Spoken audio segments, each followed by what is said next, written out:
woman of impeccable taste. And as someone with taste, I can tell you that Interview with the Vampire, starring Tom Cruise and Brad Pitt, is one of the top 5 movies of all time. That's not ridiculous. That's not ridiculous to say that.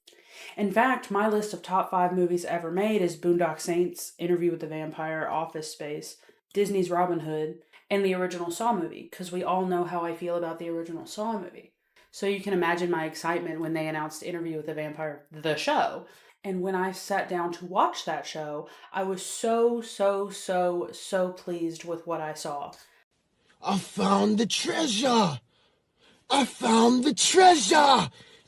And since season 3 will be coming out in June, I figured that I would give you a rundown just in case you needed a refresher on what we've seen so far.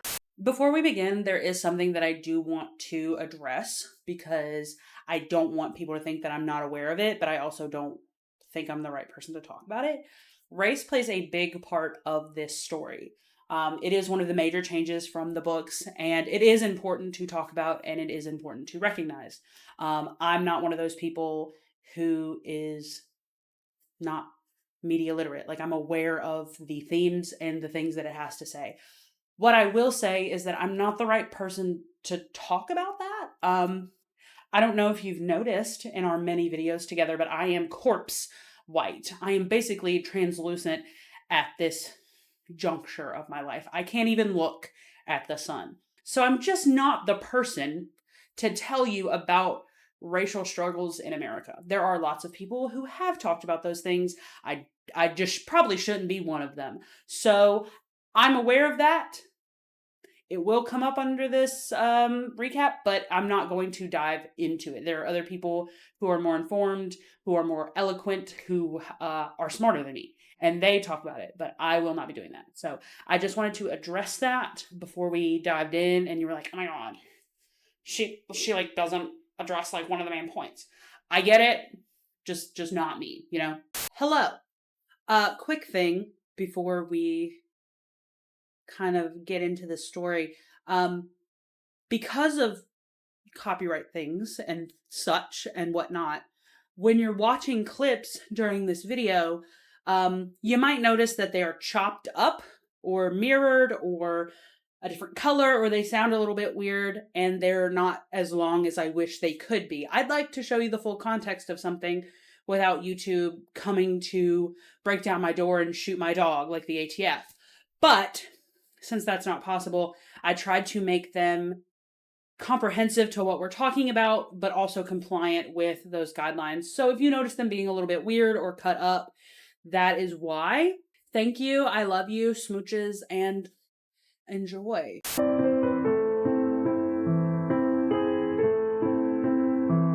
Episode 1 begins with reporter Daniel Molloy sitting on his couch and watching a knockoff version of Masterclass that he is giving. He goes downstairs to check his mail, and there is a package with no return address and no label on it.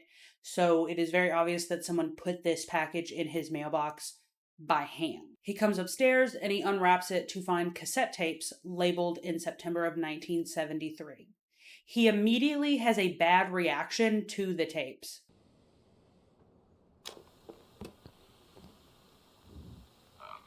First question. You weren't always a vampire, were you? No. I was a 33-year-old man when I became a vampire. How did it come about? There's a simple answer to that. I don't believe I want to give simple answers. I think I want to tell the real story. Along with the tapes, there is a letter from a man named Louis de Delac, and he says that he wants to finish a project that he and Daniel started, presumably in 1973. I'm hoping health and pride won't deter you from the following proposal.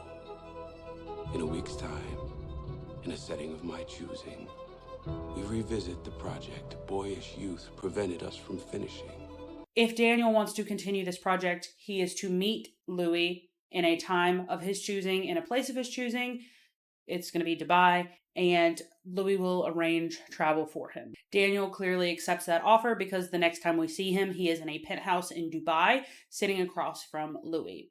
Louis mentions some things and they have some banter, but two important things that we should note from this conversation are that Daniel is suffering from Parkinson's disease. You have Parkinson's disease, Daniel. Yeah.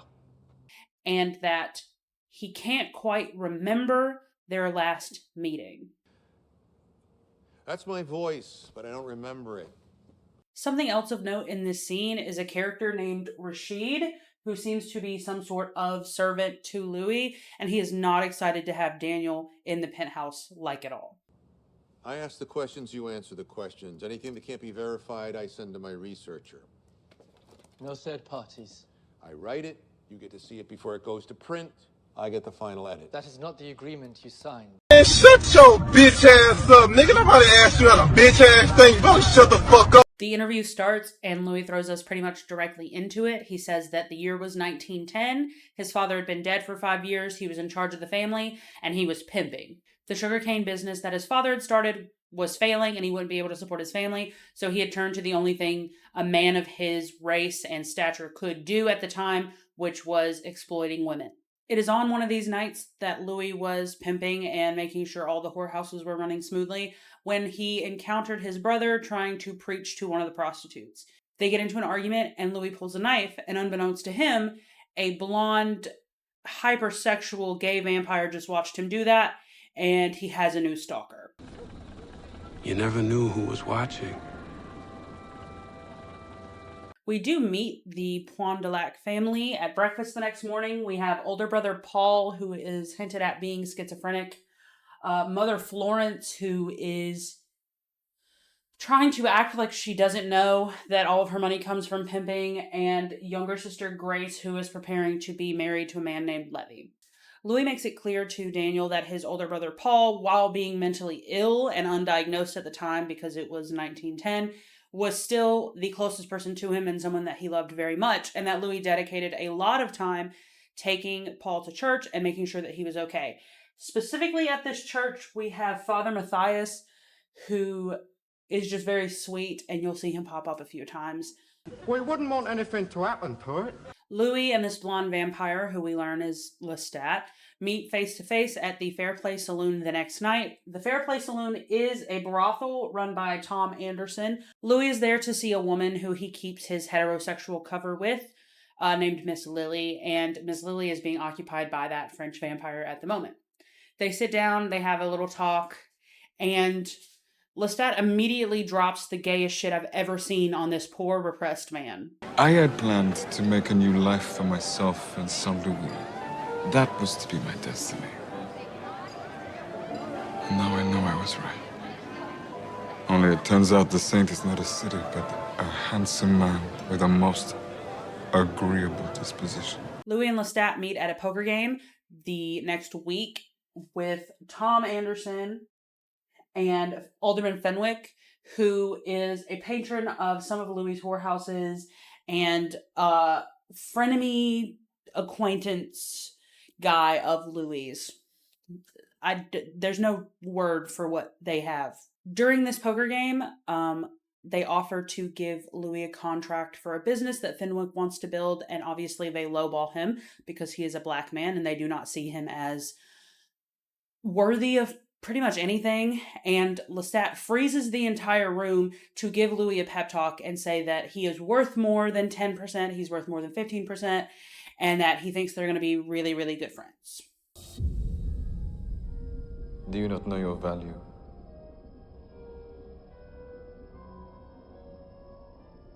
Do you suffer these indignities for some larger purpose?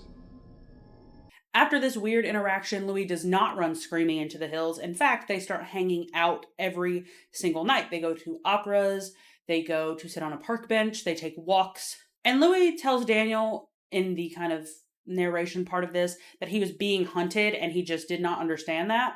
But let me make this clear to you. Louis 100% knew that that weird little white man was throwing him fuck me eyes. Eventually, Louis invites Lestat over to his house to meet his family after he is pressured from Grace, and it doesn't go well. Paul does not like Lestat because he knows that something is fucked up about that man. He just can't put his finger on it, and the voices in his head tell him the same thing. And at dinner, he is questioning Lestat about his religion because Paul is very, very Catholic, and it makes Lestat snap, and we finally see this dangerous edge of someone who has been so charming.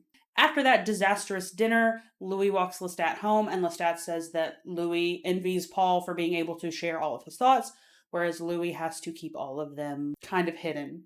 It is at this point he invites Louis into the house and says that Miss Lily is there. I like to think of Miss Lily in the scene as the pair of socks that meant, like, whenever, like, I have my socks on, so it's not gay. Like, Lily is the sock in this scenario. Like, she's only there so that Louis can deny the gayness of the whole situation. Lily is pretty quickly knocked out of the equation. She passes out, or he drugged her, or he did something, and he and Louis get it on. You wish that was you, huh? And the way that Louis talks about this first sexual experience with Lestat, you would think it was a religious experience. And we should have known from this one sentence alone that this man was still yearning for his husband. With every ounce of his body, that man was still yearning for his husband. But after that, Louis was very scared because he had, had sex with this man and he had never really gone that far before. And so he vows to stay away and try to move on with his life. Grace gets married to Levy, and it's a very beautiful scene if you haven't seen it. But if you haven't seen it, like, why are you here? But it is ruined when they climb up to the roof the next morning, he and Paul falls off of the roof intentionally. Paul was trying to die. Like, this is the last kind of thread of Louis's life that needed to be picked before Louis could be a victim. We are going to talk about Paul's death a little bit more in another episode. He kind of goes crazy. He starts drinking. He doesn't want to be at home. Florence is blaming him for this death because apparently she thinks that Louis must have said something to make Paul walk off that roof and that Paul is now dead and he's in hell because Catholics don't believe that if you commit suicide, you go to heaven, which would have been true at the time, by the way. That would have been Catholic belief at the time, by the way, but that's not the belief now. That's not what the church teaches now. Just wanted to clear that up because I did learn that. I thought it was interesting. And all of this breakdown culminates when Lestat starts talking to Louis in his head from afar. You would not let me. Come to me. Come to me.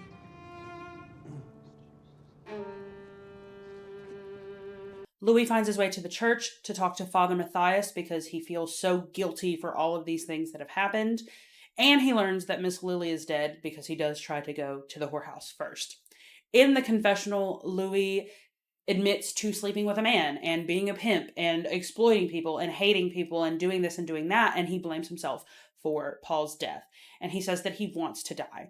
And that is when shit goes off the rail. Please, help me! I'm weak! I want to die! Louis comes out of the confessional to this scene of blood and fire, and it's really pretty. It's fucked up, but it's pretty. I don't know how to describe how those two things fit together, but it is. And Lestat starts to give him a talk about how these people don't understand him. They've put him in a box. He can be so much better than he is, and if he lets Lestat do it, Lestat can make Louis better and give him freedom. And in this frazzled state on the altar in front of God and the dead bodies of the priests that he knew, Louis accepts and is then turned into a vampire. I can swap this life of shame. Swap it out for a dark gift and a power you can't begin to imagine. You just have to ask me for it. You just have to nod your beautiful head and say yes. I love you, Louis. You are loved. The interview ends there when Louis begins to cry and Daniel cuts off the tape. I did have a couple thoughts, and I'm going to do kind of a thoughts section at the end of each episode. That way I don't have to yap a lot at the back end and forget my point. There are a few things I wanted to talk about. I don't mind the racial change for Louis. I don't mind the time difference of Louis changing and of Louis' life. Both of those things are fine. Jacob Anderson is beautiful, wonderful, it's well written, I don't care. I don't also care about Daniel being an old man now. I think that's a very interesting change to make. Because we know that the 73 interview happened, but we don't know how it ended to where the book was never published, and now Louis wants to do it again. That's very interesting. I also like the expansion of Louis's life to include all of these different characters, and the expansion on the family that we never really hear about in the books. We do hear about Paul's death in the books. We do see a little bit about Grace and Florence, though I don't think Florence is named. She might be. It's been a while since I read those books. But I like this zoom in on a character's life. To me, Louis in the books kind of feels like a cardboard box that Anne Rice kind of just used for convenience in the story. And so I like this. I think that all of the changes that have been made were good and interesting, and it'll be fun to explore this type of interview style media, if that makes sense. Because a lot of these stories fail because there's A plot and B plot, and A plot being Louis' story and B plot being modern day, and the B plot's just not that interesting. But this show does it very well, where it's not too much B plot, but we're still tying the two things together.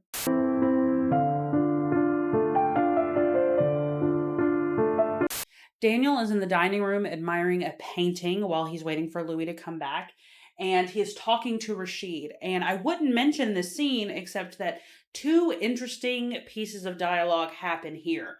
Daniel is looking at an art piece by someone named Marius de Romanus. Marius de Romanus. Never heard of him. Little of his work survives. And if you've read the books, you know that that's not a good name to say. We don't want to say that name. We don't want to hear that name. Why did you say that? And the second thing that is said is Rashid seems familiar to Daniel. He is looking at him a lot, and he asks if he's always worked for Louis. Did you always work for him? Please, have a seat. And then Rashid drops some weird cult shit on us. I serve a god. It is my honor to serve. Finally, Louis does show back up, and we pick back up the interview. He does apologize for being emotional, which I think is weird to do. You are telling a story about the death of your brother. You should be emotional. But whatever. And we jump back into the story fresh after Lestat has turned Louis at the altar. Lestat is giving him a sort of crash course in vampirisms. Don't drink the blood of the dead.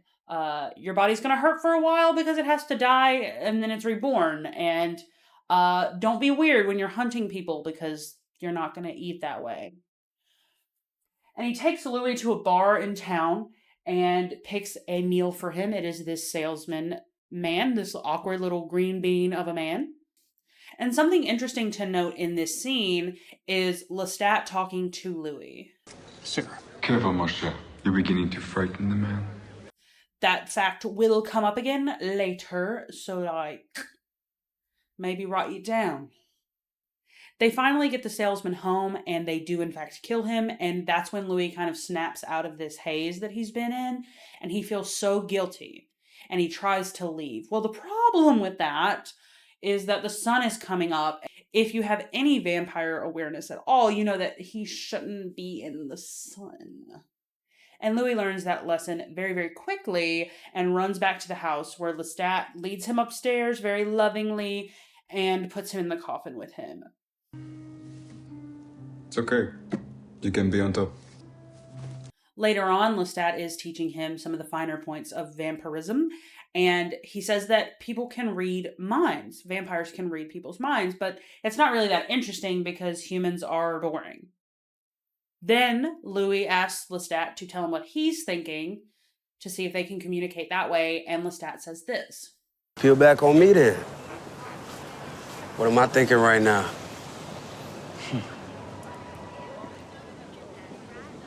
You'll have to tell me yourself. A sacrifice is made when the dark gift is shed. You can't read my mind anymore? The architects of our creation mean to humble us. Our newlyweds are already arguing. Louis wants to maintain a tie with his family, while Lestat says that it's meaningless because Louis will now live forever, and they won't.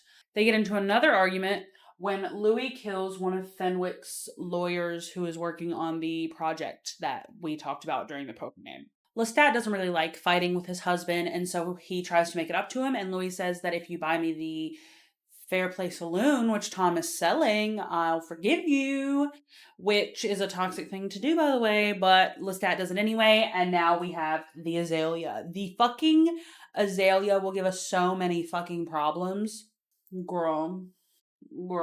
Louis' balance that he has in his life is crumbled when his sister hands him her baby Benjamin, and he almost eats the fucking thing while she's out of the room, and he is starting to learn that thing that Lestat is trying to tell him, that like maybe it's not a good idea to mix vampire and human affairs. Like something's bound to go wrong. And also, this new diet that he's on of only animals, because he doesn't want to eat humans, is killing his energy and his strength and his libido. And he married the world's biggest man whore. Storms are brewing. To cheer Louis up, Lestat takes him to an opera, and they're having a good time until one of the male singers opens his mouth and he can't sing. And Lestat was unamused. I don't understand how someone like that can make it onto a stage. Lestat lures him back to their house, and we get a reenactment of one of the best scenes in the movie version of this story. Why do you do this, Lestat? Well, I like to do it. I enjoy it. Well, I don't. You don't have to humiliate him. Well, I don't say that you have to enjoy it! Kill them swiftly if you have to, but do it! Embrace what you are! You are a killer, Louis!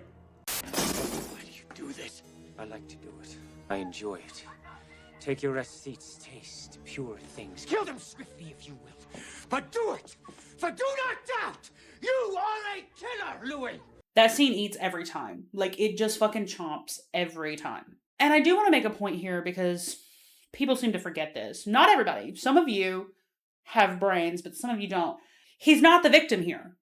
He can sit here and complain about all of these deaths and all of this misery, but he contributed to, participated in, and benefited from all of these deaths and committed several of his own on his own. So, like, don't let the sad puppy dog eyes fool you, girl. The episode ends with Louis bringing out a dish that Daniel mentioned in one of his books that he had with his wife in Paris.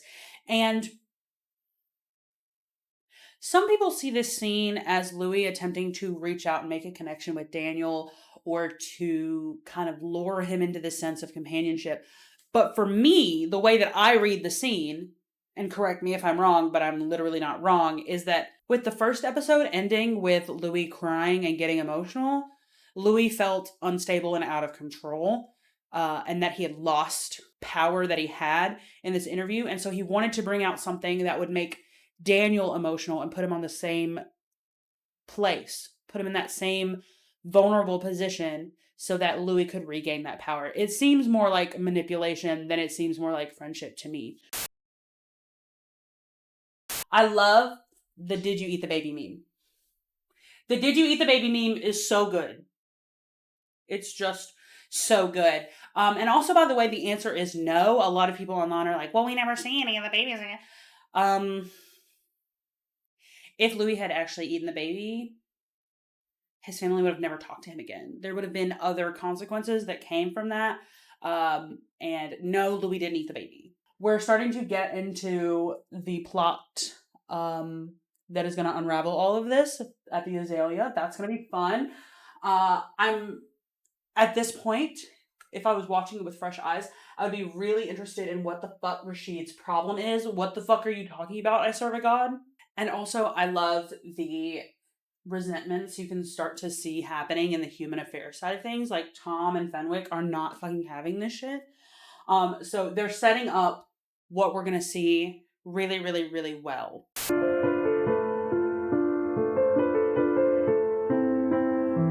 Louis Louis and Lestat are sitting on their favorite park bench debating vampire philosophy, and Louis says that he does not want to kill humans. And Lestat is very confused and upset about this. And when Louis says that maybe they should just eat criminals, or maybe they should eat bad people, Lestat tries to test that theory with a thief, and Louis still refuses to eat. So...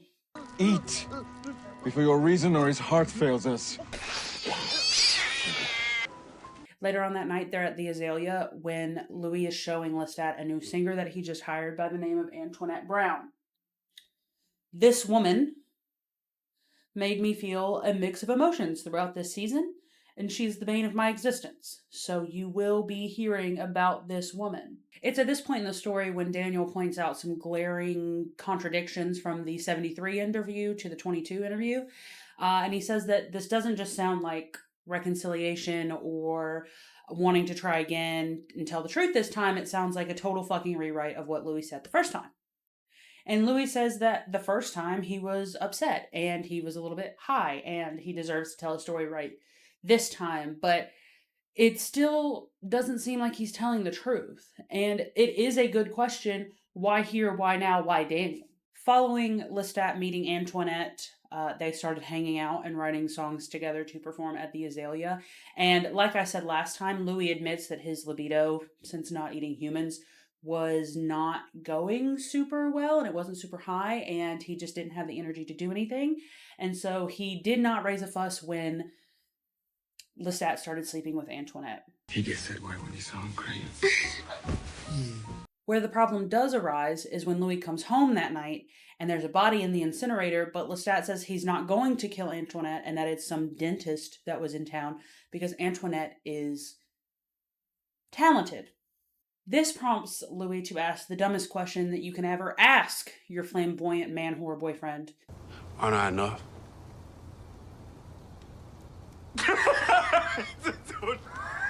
Don't laugh. Emotional damage! I know he felt that shit in his soul. Like, I died in that moment for that man. Like, that poor man. I felt that in my soul for him. Later on at a poker game, the idea that the Council of New Orleans is going to start moving businesses and targeting more Black businesses comes up. It is not important right this second, but this is where that topic is introduced. We are in the middle of World War I, and they are using that as a moral excuse to kind of start the downfall of Louis. During that poker game, Louis is called away from the table because someone is asking for him, and it turns out it is an old friend named Jonah. Jonah and Louis grew up together. Louis is a little bit older than Jonah, and they had some experiences together. They were a little bit gay together. And given the fact that Lestat is upstairs kissing Antoinette and clearly watching this interaction, Louis decides to be petty because he is petty, and he decides to take Jonah out and have sex with him. Now, it should be noted that they're not having full-on sex, they're having oral sex, which I think is an interesting point that I kind of want to talk about later in season 2 when we see his other relationship. But Lestat does not really take that well, and when Louis gets home that night, he sees that Lestat's shoes were muddy, meaning that he thinks Lestat was watching them, and he also mentions unprompted that he's probably not going to see Antoinette anymore. Tedious. No, I don't see that happening again. Daniel questions during the story if it was raining or not, trying to figure out if the mud on Lestat's boots was from watching them or if it was just from general rain. And this is the first time we see Louis' memories start to fritz a little bit. He imagines it both ways and then admits that he can't quite remember which one is correct. The next night, Louis goes to his family's home to give his nieces a birthday present, and he is not warmly received. When he is not allowed into the house, he does the worst possible thing that he could have done in the spur of the moment. This causes Louis to run away from his family and go back home, where he finds a bunch of soldiers in his house because his petty-ass husband has invited them here thinking that, since he now knows that Louis likes men in uniform, that this is what he'll eat. He says that there was a letter on the door of the Azalea and that it is being shut down. And then Louis asks him to make all of these people leave.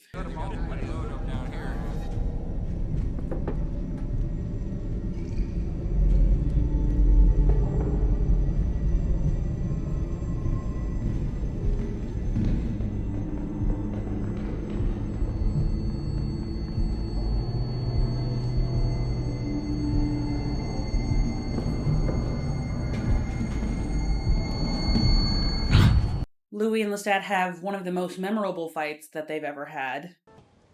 I heard your heart stamping! I watched you pull over and drain the door! 2 more rats! This is not a lie! And they go together to confront Tom and Fenwick, who knew this was coming, and this is the follow-through of the poker game threat. Louis tries his best to fight back in small ways, but is laughed at by the white people in town, and this causes him to snap and go to Fenwick's house and commit the scariest murder that we've seen in the series so far.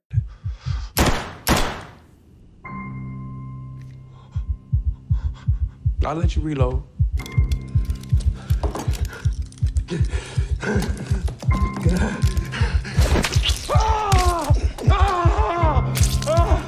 said I'm arrogant? Maybe I am arrogant. I love this scene not just because it's well acted and tense. I love it because it is one of the few times in this story that Louis will let himself be portrayed as violent, as a monster. He killed the lawyer out of, anger, and that was just a spur of the moment thing. But this is calm and cool and collected, and it is just like Lestat. We see Louis let himself be portrayed as just like Lestat and be scary in this moment. And I really like it because the entire time he's been trying to convince us that he's mild-mannered and he values human life and he's such a nice monster. This shows us for the first time that he's not a nice monster. He is still a monster, even if he is charming and smiling and nice behind all of that. In the light of this murder, people start rioting in the streets, and it is very racially motivated. And Louis is walking these streets in a daze. He and Lestat had this fight where Louis kind of makes it clear that he's going to leave and Lestat is going to be alone, and he's walking through the streets and he sees this house on fire and he hears a young woman calling from inside. And when he goes inside, he decides that he can't fix what he just did, but he can save this one person, and that is the first time that he sees Claudia. I could not save the aunt on the wrong side of the wall, but I could save her.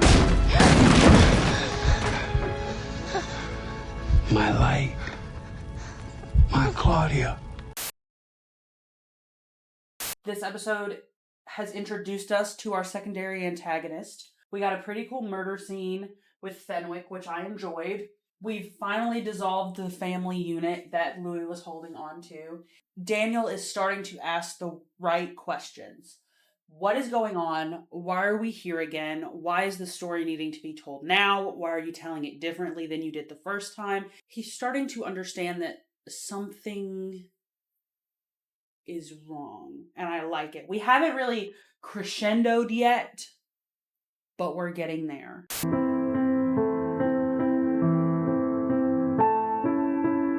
Rashid comes out and says that Louis will be resting today for a majority of the day, and so he will be reading Claudia's diaries until Louis wakes up. Claudia's diaries pick up pretty much where Louis left us in the last episode. She's being carried through the streets. She is in pain. She's wondering where she's going. She thinks she's dying. She has vague recollections of things that are being said around her. She's in this nice house. And finally, she is bitten by someone after hearing an argument. And this is when she realized that she's not being carried to heaven. These aren't angels. These are demons. Claudia wakes up and she has some questions, as you might expect her to have. And they give her very vague answers before cleaning her up and taking her to go get something to eat. Claudia is curious and vibrant, and she immediately takes to her new vampire life. She starts to gather both of their traits, and no matter what she will later say, she is their child. Like, biologically, that's their kid. Especially when we get to season 2 and we see all the ways that she is similar to Lestat, that's their biological kid. I don't know how he did it, but Lestat gave birth to this child. Like, it is so crazy. According to her diaries, Lestat and Louis' relationship was very, very good. They were sleeping together. Not that she tells us that explicitly, but we see that. They were laughing, they were joking, and they were a family. So the fight that we saw Louis and Lestat have has been resolved, and they are now living with this child, and they are happy. They are a family. There are a few bumps in the road. Claudia has to be taught how to not impulsively do things, and she's very, very curious about other vampires and about Lestat's past, which Lestat does not like. Daniel, at this point, takes a break from Claudia's diaries because he hears Rashid praying. Rashid is portrayed as Muslim. But Daniel has a question because Rashid is speaking a language that you wouldn't expect him to speak, according to Daniel. I don't know. And he's praying to Allah, but he called Louis his god. And Daniel questions if Allah would be okay with that, how that correlates. Like, how do you have those two realities where Louis is your god, but you're practicing a religion? Rashid, not answering questions. Not in an answering questions kind of mood. So he just kind of sits there and looks like a cute little cat. He really does look like a cat. I don't understand how he looks like a cat, but he looks like a cat. And the girls that get it, and the girls that don't. Back in the diaries, Claudia is explaining how their lives were good until Louis got a phone call one night that said that Florence has died. We don't know how she died, but she is dead, and Louis takes her and Lestat to the wake. Who are you here with, honey? My dad and uncle. Who are you? It's your Aunt Grace and her husband Levy. It is at this point, after meeting Louis' family and seeing a dead body in a coffin and having multiple birthdays, that she starts to question herself and her body. This is exacerbated. That's a big word for Elmo. When Lestat, the idiot of all idiots, decides to take her hunting in a lover's lane where people are actively having sex. Now, you, like me, might have questions on why a fatherly figure, or an uncle-ly figure, if she's calling him Uncle Les, would take his child daughter to a place where people are openly having sex and encourage her to watch and then kill those people. But if you saw the trailer that just dropped, you would understand that Lestat doesn't have a sense of boundaries for very specific reasons. Gabrielle, we're looking at you. Who, me? Yes, me. Couldn't be. Then who? After witnessing these people have sex, it makes her question when she'll have sex, when she'll grow, when she'll have boobs like the woman she saw. This leads Claudia to start acting more grown up, dressing differently, going out on her own and doing things that she would like to do. Lestat's like, fucking great, good job, have fun, and Louis is very apprehensive about it. This is also where she meets Charlie, who is a driver for some dude, I don't know, he never says. And Claudia falls in love with him after a chance meeting. You alright? Sorry about my horse, miss. I'm sorry. I got so scared I almost fainted. I thought the flowers might bring me back a bit. And sadly for Charlie and for Claudia, when they are having sex, she kills Charlie in the heat of the moment. This is another huge turning point for the character because it keeps that theme of love and violence that we've kind of seen, and it shatters her fragile sense of what the world should be.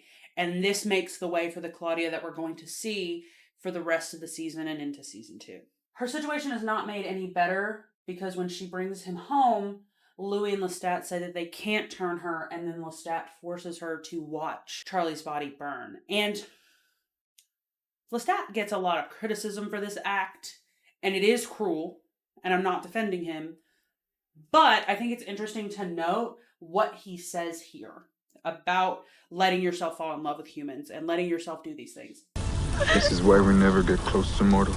He, to me, at least, is directly referencing Nicholas, who we haven't heard about or really seen about yet, but we will. And he's trying in his own way, and again, it's a fucked up way, because If you know his family history, then you know. But he's trying to teach her the lesson of, you have to be stronger than this. You have to be ruthless.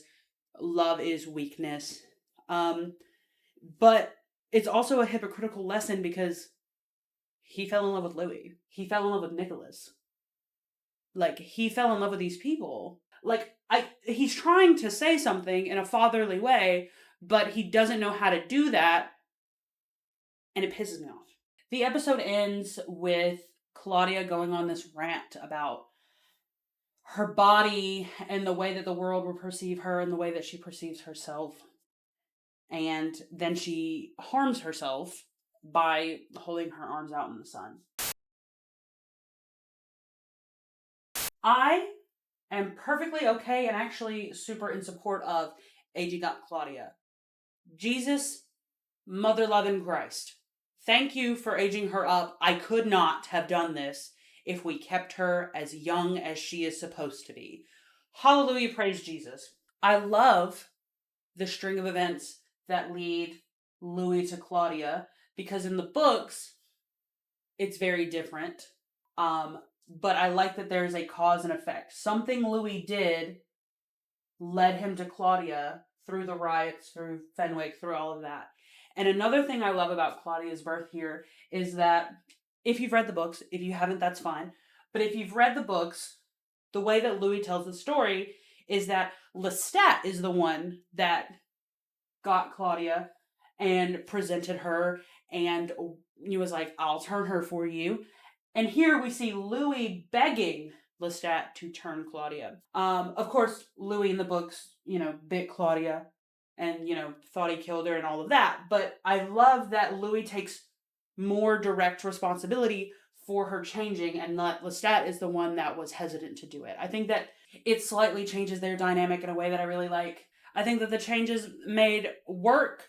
They make sense for the characters, and they serve a purpose. And that's all you can ask from an adaptation.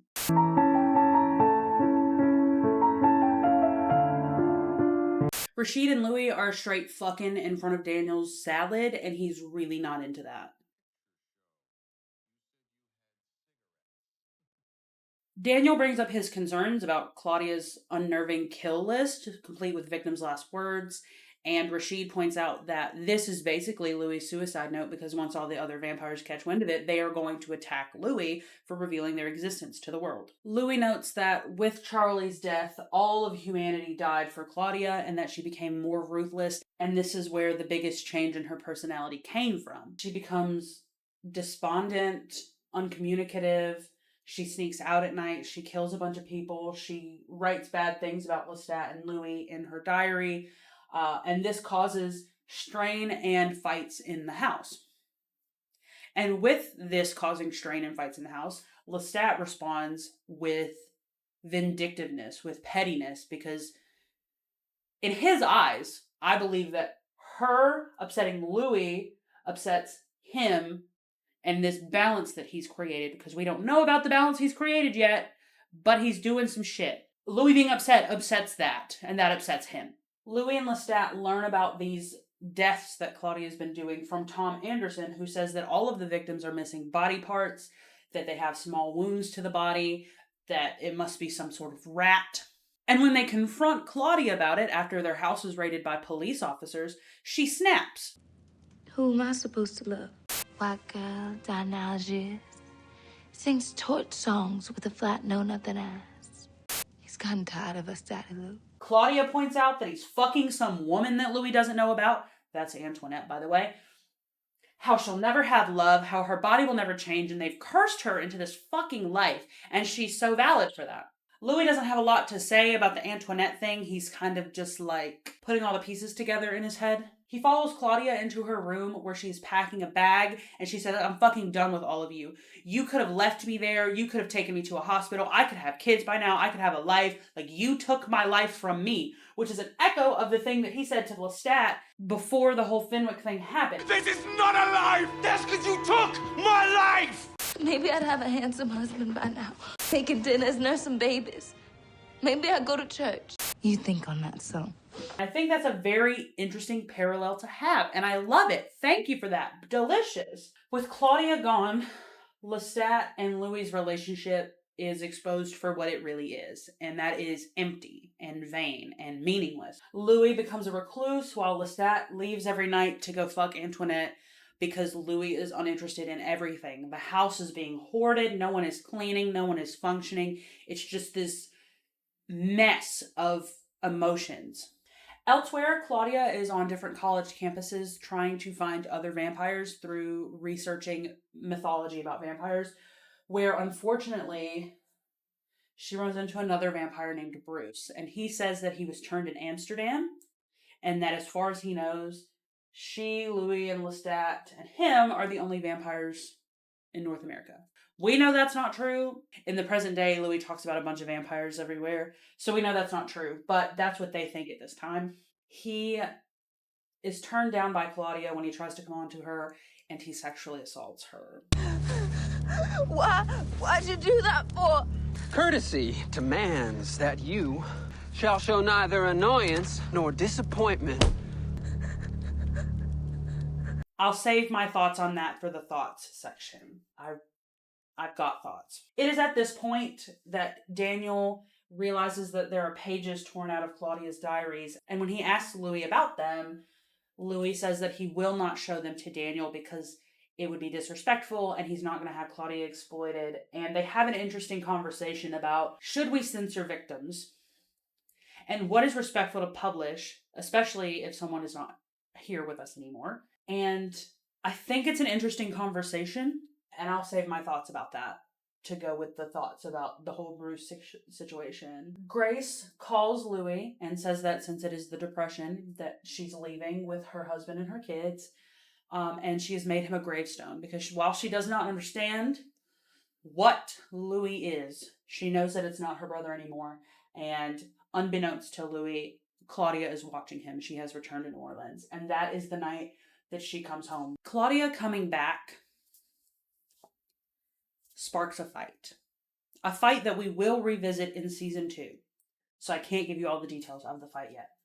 She comes home, and Lestat is not happy to see her, and she says that she wants to find other vampires. And Lestat says something very important in this confrontation. The vampires out there are vicious. If you don't, I'm gonna go out there and find other vampires. If you could find them, which you won't, they would shred you to strips because you are built like a bird. She wants to take Louis with her to find other vampires. She wants to go to Europe. Louis is torn about what he wants to do. Go with his daughter, stay with his husband. And in this moment of indecision, the Crash Out King himself begins to crash out. Louis! 1,000 nights of sulking and the first sight of her! Get the fuck off! And the fight gets physical for the first time. It gets physical in a way we've never seen before. It's been barbs, it's been insults, it's been viciousness, but it's never been this. And this fight culminates with one of the most heartbreaking scenes that I've ever seen, but especially in the show. It's one of the most heartbreaking. It's not the most heartbreaking, but it is one of them.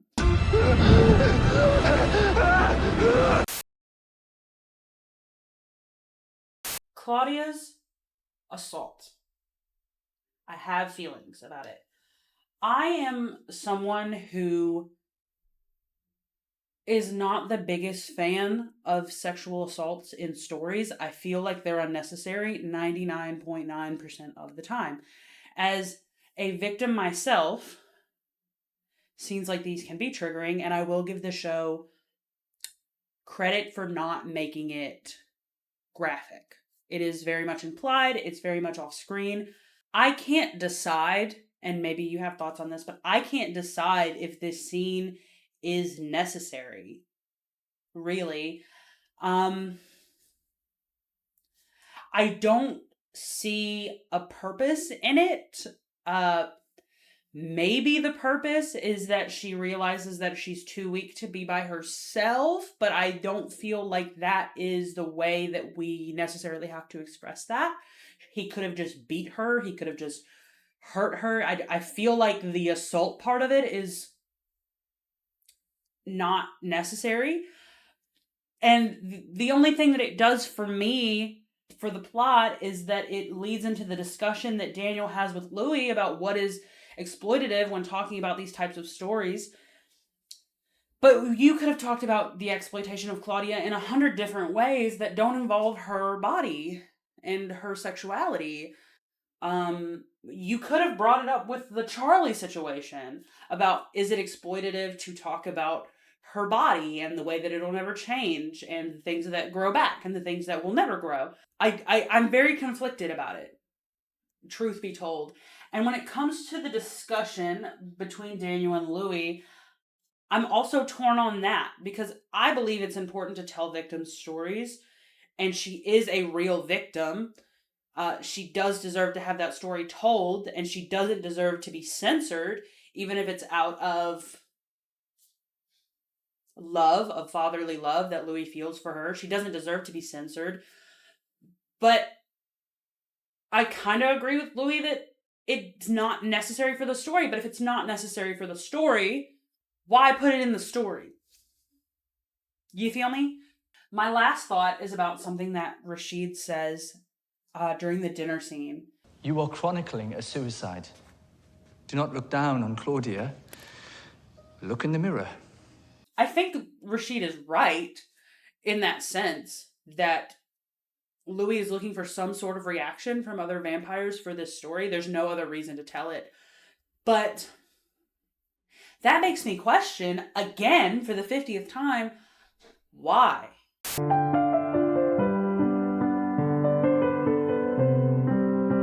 In the aftermath of being dropped from the sky, Claudia is taking care of Louis while he heals.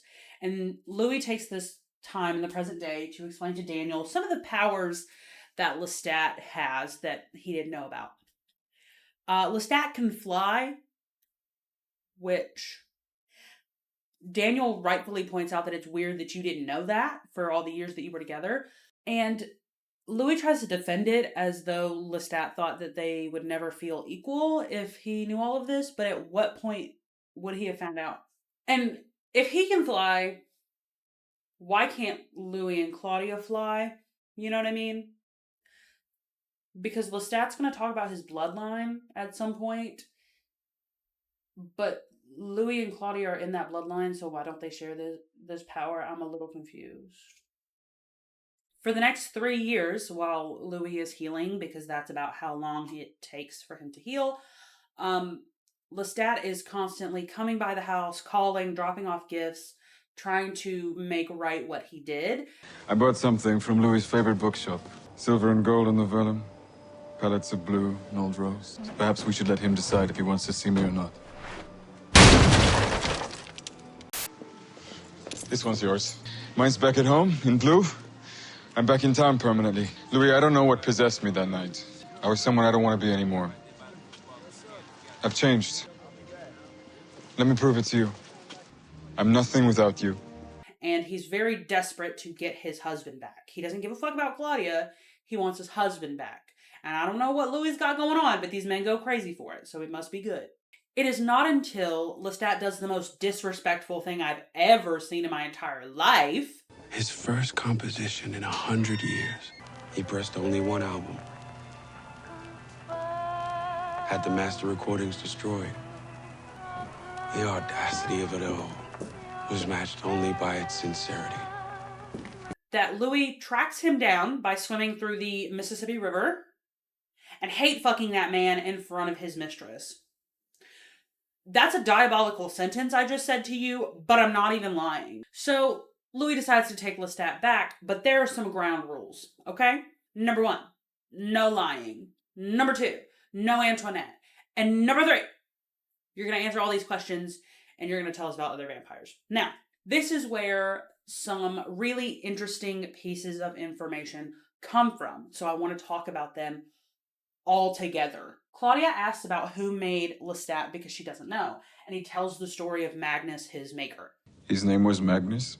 He took me from my room in Paris as I kicked and screamed. He kept me for a week, locked in a room full of corpses, some freshly killed, Some bloated and black, but they all look like me. My coloring, my physique, my own eyes, staring back at me from rotting faces. He fed on me every night. And then he'd put me back in the tower with the look-alike corpses. I thought for sure I'd be one of them, but instead he turned me into this.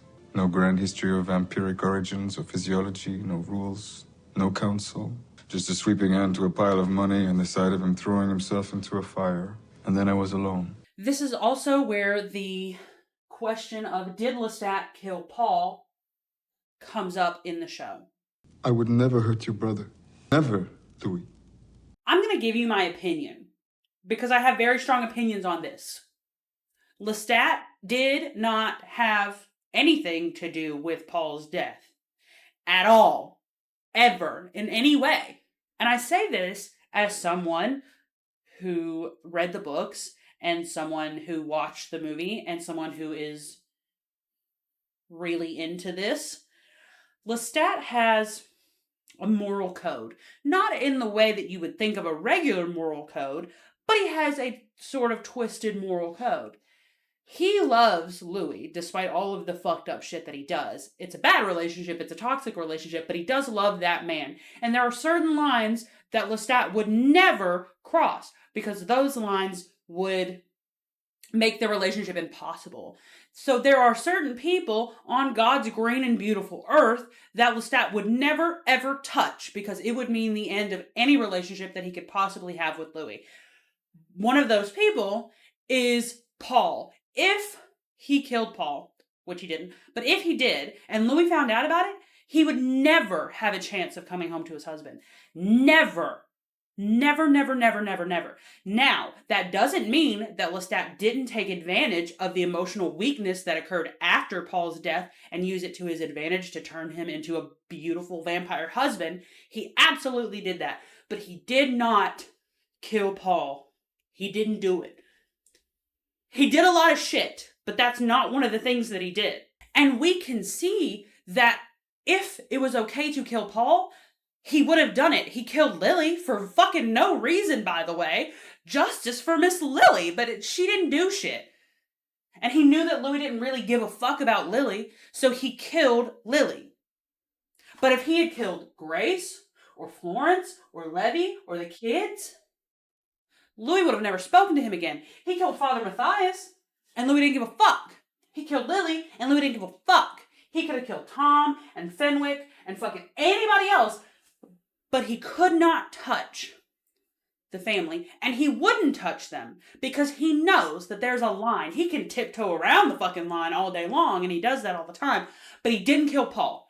Don't ever let me hear one of you bitches saying he killed Paul. I can't defend this man on a lot of charges. He's guilty, he did that shit, but he did not kill Paul.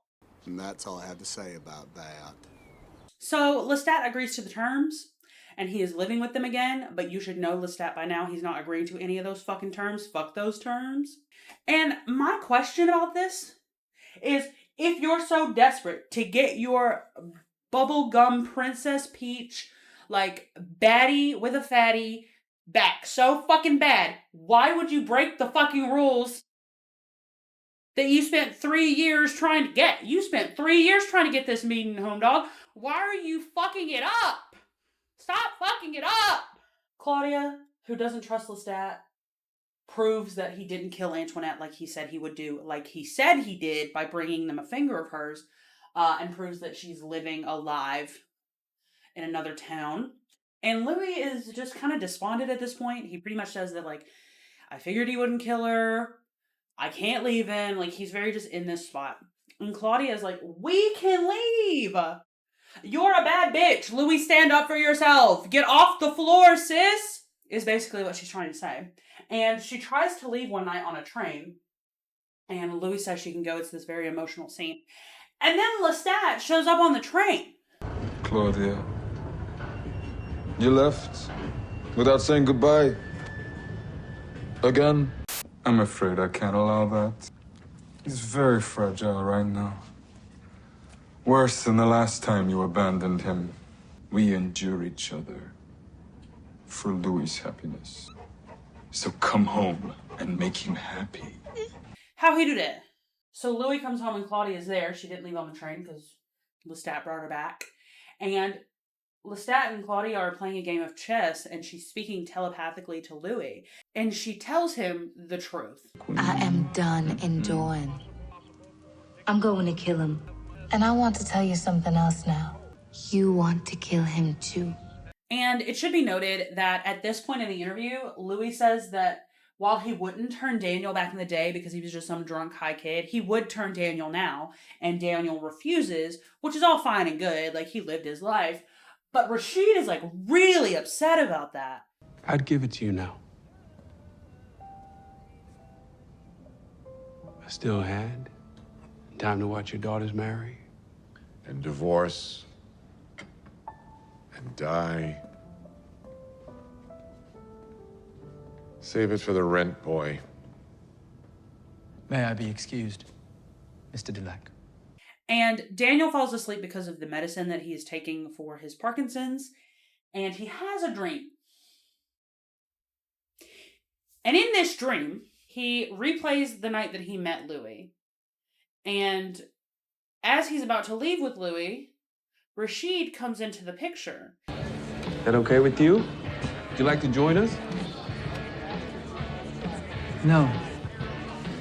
You go ahead, have your fun. My friend here is up to some shit. We don't know what that shit is yet, but he's up to something. Louis needs to grow a spine because you can't keep letting the hot, manic, bisexual man step on you. You have to get up at some point. Daniel is dangerously close to uncovering something. And we should be scared for him. Like, we should be. I think it's interesting that this show makes Louis a part of the plot to kill Lestat. Because I was rereading the book because I was a little confused while I was writing this. Louis, in the books, is aware that Claudia wants to kill him, but he's not involved in the plot to kill him. He kind of just walks in on that shit while she's killing this man. And he has a very different reaction. So I think that it's interesting to put blood on Louis' hands in this universe.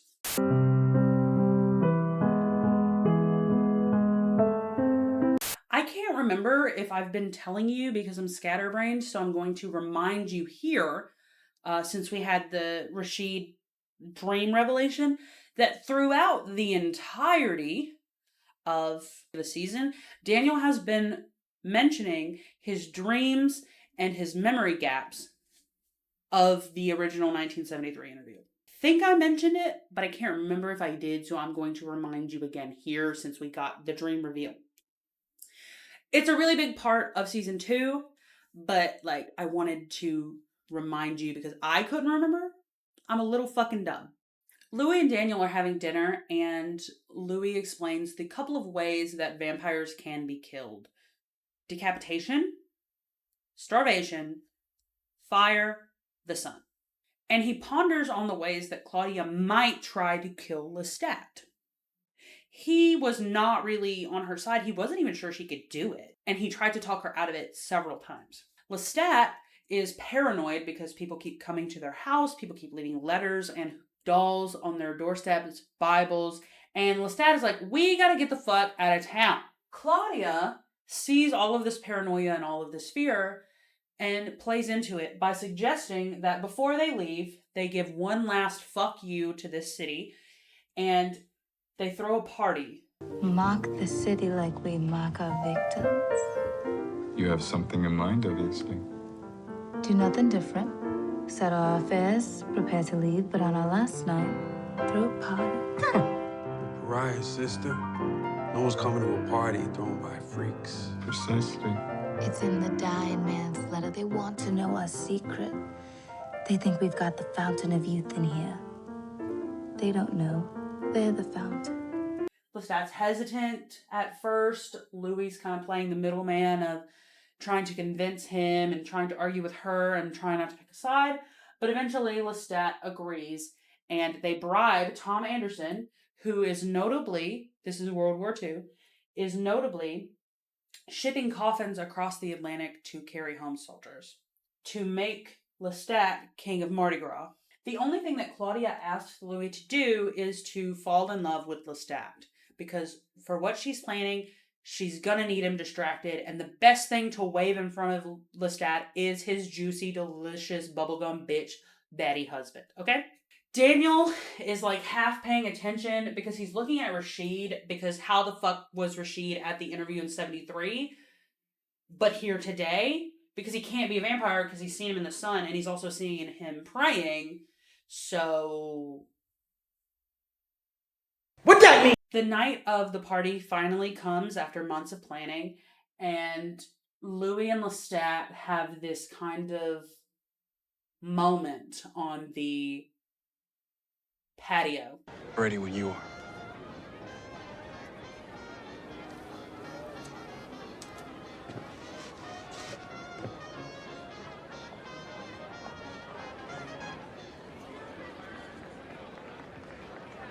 The last dance before the feast. I'd like that. I'd like that very much. We'll talk about that moment later. Then they share a dance in front of the entire crowd because it's a fuck you and they're gay. And the whole crowd is shocked. And the whole time, Claudia and Louis have been passing out these flowers that are going to mark victims, whatever. It should be noted that when Claudia interrupts the dance that Louis is having with Lestat, he hears a voice in his head calling him a dog. You miserable dogs.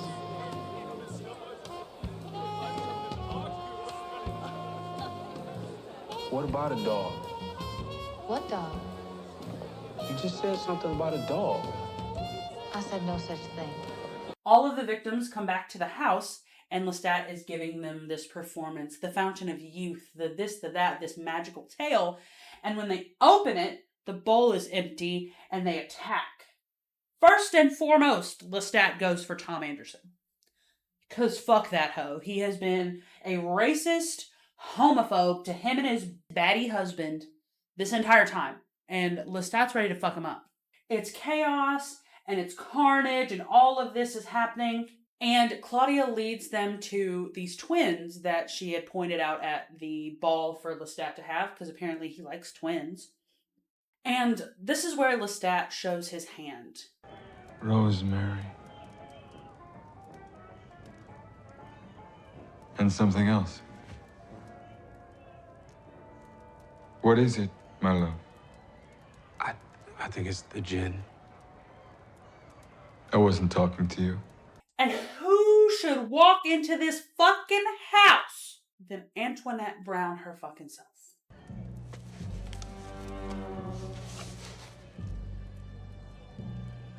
She was at the ball tonight.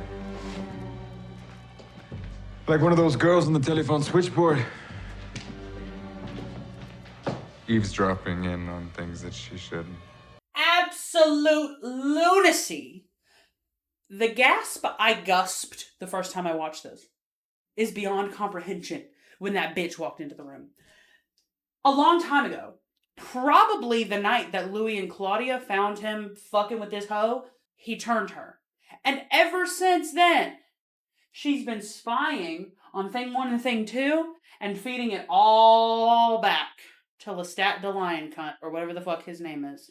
She knew everything. That Louis was supposed to seduce Lestat, that Claudia was drugging someone with laudanum and arsenic. That's how Lestat knew where she was on the train. Lestat knew it all. They were never 2 steps ahead of him. Except she was.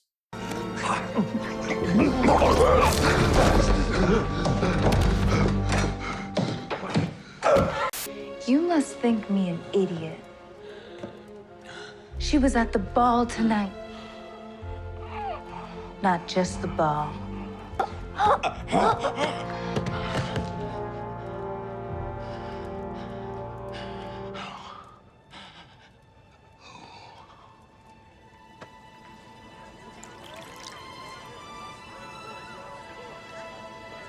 He who called you him. And all hell breaks loose, baby girl. Claudia finally takes her revenge on this raggedy ass hoe and takes her outside to deal with her ass. while Louis is left to say his goodbyes to his husband. And girl, what a goodbye it was. We are joined by a cord. By a cord that you cannot see, but it is real. It is real. I have loved you. With all my soul.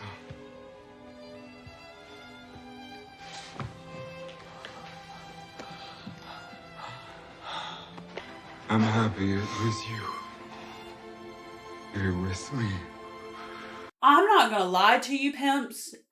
His begging would have worked on me. It would have worked on me. But I'm sensitive. I'm sensitive. You can't say pretty words like that and then me kill you. I don't have it in me. I'm sensitive. Claudia comes back and she writes down Lestat's final words, which translate to "put me in my coffin, Louis, Louis." And then they pack him up in a trunk and leave him on the side of the road. And they head off to the boats that Tom Anderson owns. And they're going to Europe in one of those coffins. Now that seems nice and tidy. Right. That seems nice and tidy. Claudia is a mastermind. Everything worked out perfectly. Except Daniel has a few problems with the way that Louis told the story. You didn't kill Lestat. I bled him like a pig and waited for the death rat. He also points out that Louis is a fucking liar. Because he says that Claudia didn't want to burn Lestat. But she fucking hated that man. She would have ripped his fucking dick off and shoved it down his throat if it would have made her feel better in the moment. She would have had no problem burning that man. Louis did something to make her not burn him. Louis begins to have a mental breakdown because he's been found out. He's a lying liar who lies. And as he panic runs away into the other room, into the fuck-ass library that we'll talk about here in a minute, Rashid starts getting agitated behind Daniel. When you hear it, you'll be ashamed of what you say to him now. Stop, Rashid. And it all culminates in this moment. This time I won't save your life. Louis can sometimes act out. I protect him from himself, always have. Stopped him that night in San Francisco. But I saw you standing in the sun. As we age, the sun loses its power over us. What's a mediocre star to a 514-year-old vampire? The vampire Armand.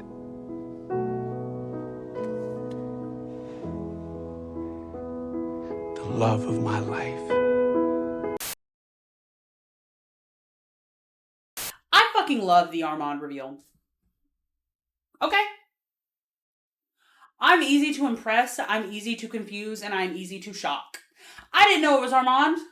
I didn't know who the fuck it was. I was wondering where Armand was. Because he hadn't been brought up yet.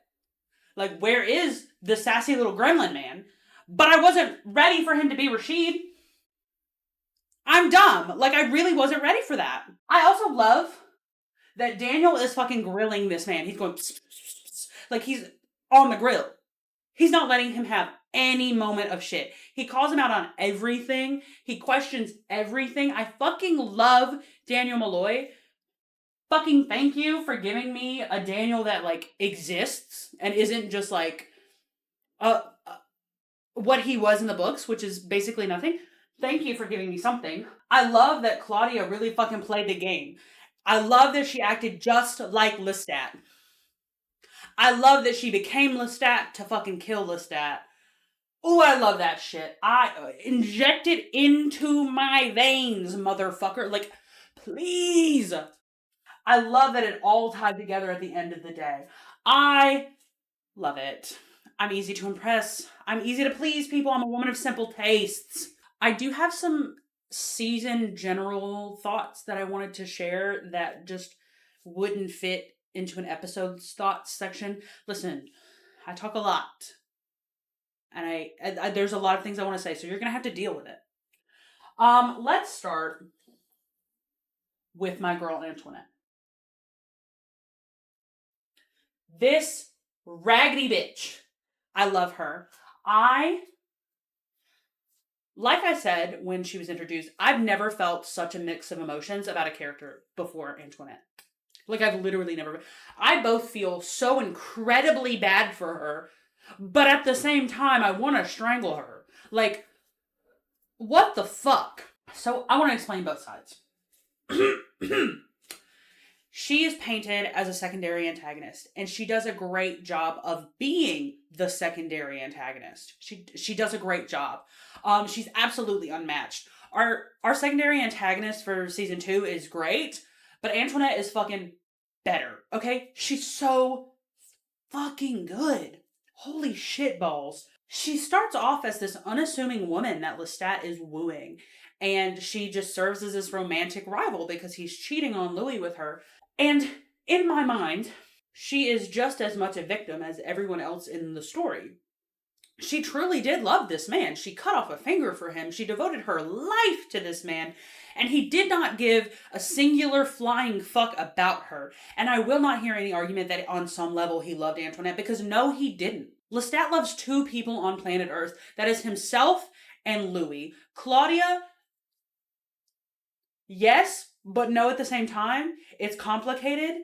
But he did not care for Antoinette at all. She was a therapist. She was a prostitute. She was an object for his pleasure and his release when his husband wasn't giving him what he wanted.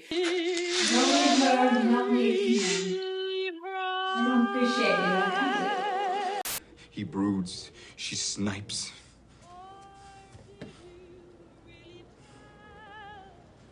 That's why I need you. You're like me. You like to laugh. I seek refuge from complaints when I visit you, dear. She was an unknowing henchman. But she is also capable of making her own decisions, and she made decisions that intentionally put her in a villainous light. She slept with a man she knew was involved. It doesn't matter if someone tells you that they're in an open relationship. It was clear from Louis' reaction to her, walking out of the room, not wanting to be there, that he was not into it. Finding out that Lestat's a vampire and choosing to stay and learning that Louis not fucking other people, and because he's not really allowed, Lestat sits here and says, oh, you can fuck whoever you want, but obviously that's not fucking true. You know that Louis is in love with this man. You know Louis' feelings. You're sleeping with him anyway. You're not a girl's girl. You're a bitch. And also, she makes decisions like cutting off her finger and spying on Louis and Claudia. She made those decisions. You can argue that she might have been scared because obviously Lestat can be violent. And when she upsets him, she seems genuinely afraid. But girl, at what point did you have to become a vampire? At what point did you have to spy? At what point did you have to continue this relationship? Because for a while, that relationship did not exist. They were separated for a period of time. She did not have to rekindle that relationship. She's a victim and she's a villain. And yes, so is every other character. But she is just so infuriating to me. I don't know what it is about her, but she really gets under my skin. And yeah, we're seeing her from Louis' point of view because she's this other woman. She's this bitch. She's this whatever. But like, the more I think about her, the less that I have an opinion on her. I think that she did a phenomenal job. I think that she was written impeccably. I think that everything about her is great. But I hate her. I love her, but I hate her. The Armand reveal, right? Love it. Famously, I love it. I think that the set, the Dubai set, points us in that direction the entire time. Obviously, we had the painting by Marius, and that was like our first big clue as to who we might be dealing with. Because if you don't know, Marius is the vampire that made Armand. We'll learn more about him in season 2. But the decor of the penthouse is a very big clue, and it's a very good piece of visual storytelling. I also love, and I wanted to point out, the love of my life line, because girl, what? Like, no, he's not. No, he's not. Because if he was the love of your life, you wouldn't have hidden him behind Rashid. Like, there would be none of this play acting if this was the love of your life. Daniel and Armand, I do want to talk about them for a second. Now, if you haven't read the books, you've been seeing a lot of things online that you might not understand. Something called Devil's Minion. And that's what everybody is excited about between Daniel and Armand. I'm not the biggest fan, but I am interested to see what is done with an older Daniel and Armand. And because I've been ranting and raving about this for like a long time now, I should give it a criticism. Let's see. Let me think of a criticism. I think the one place that the season failed me was pacing.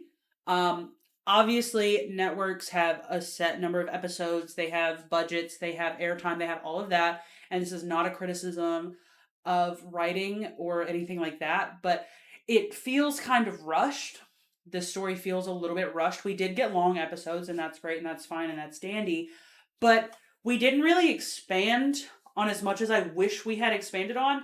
And I mean, that's not a criticism at all. I'm just wishing for more content. But it does, if I have to give you a criticism, I feel like we could have used an extra episode. I want a little bit of, extraction. I want to zoom in on some things. I want to know some things. I feel like some things were left out that we don't really get because we have this 7-episode structure. The same thing for season 2. But if that's the only complaint I have, that tells you how good the show is. I lost my black marker, so we're going to have to do this in blue.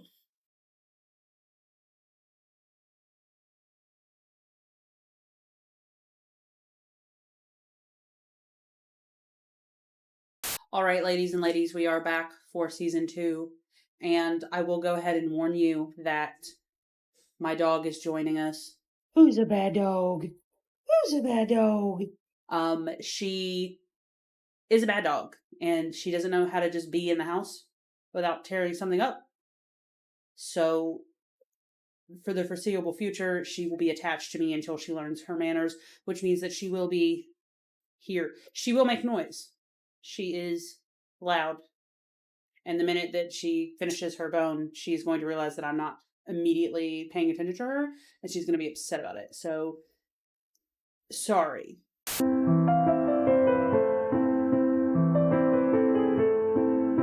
Louis and Claudia are making their way post-Lestat murder through Europe during World War II, and it is something of note that Louis says repeatedly that Claudia could not dream. Armand and Daniel are arguing repeatedly throughout the session, and it seems that this reveal of Armand being here and not being Rashid has made the situation worse, because now Daniel is in a way like, you threatened me, and also you've been lying to me this entire time, and now I don't trust either of you. Stop! Stop! Stop! We're also introduced at this point to real Rashid, who is my favorite side character to ever exist in the franchise. I love him and his serious face. Like, he's in this crazy fucking world, and he's just the most straight-faced, chill guy ever, and I love him. Louis and Claudia are both miserable at this point. They are not finding other vampires. They are sleeping on the ground. People don't taste good, apparently, when they've been starved during a world war. And while Claudia is busy looking for other vampires, Louis is busy hallucinating Lestat. Bonjour, mon amour. Oui. No. Is it the same question? Or do you miss me? And I mean, at this point, it is so clear that, like, this man just misses his husband. During this session, Louis' memories start to get fuzzy, and they shift on different facts about his story, and they have to take a break because he starts to get really upset. While hunkering down for the night with some refugees that they found, Louis remembers waking up to a lot of noise and Claudia stirring in her sleep beside him, and he realizes that she could dream this entire time, and that for some reason, when she said she couldn't, she was lying to him. I don't really know what the motive of lying to him would have done, but I mean, they finally do find other vampires, but one of them is extremely deformed and wrong.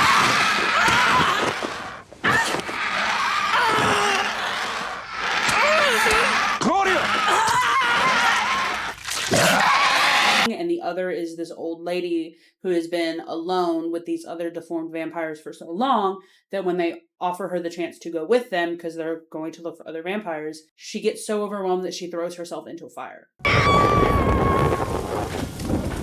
And that is how we met the old world vampire. Louis and Armand later that day night, whatever it is, I'm not really sure, are in bed and they're talking about the interview. He wants you in pieces for the privilege of putting them back together as he sees fit. It's his job. It's his drug.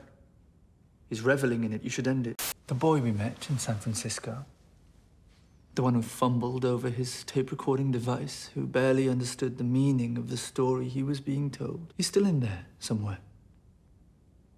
We can find him.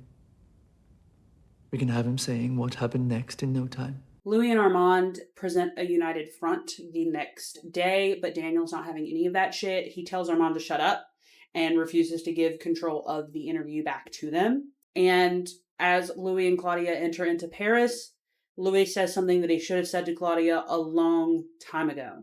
As long as you walk the earth, I'll never taste the fire. You understand me? If you were the last vampire on earth,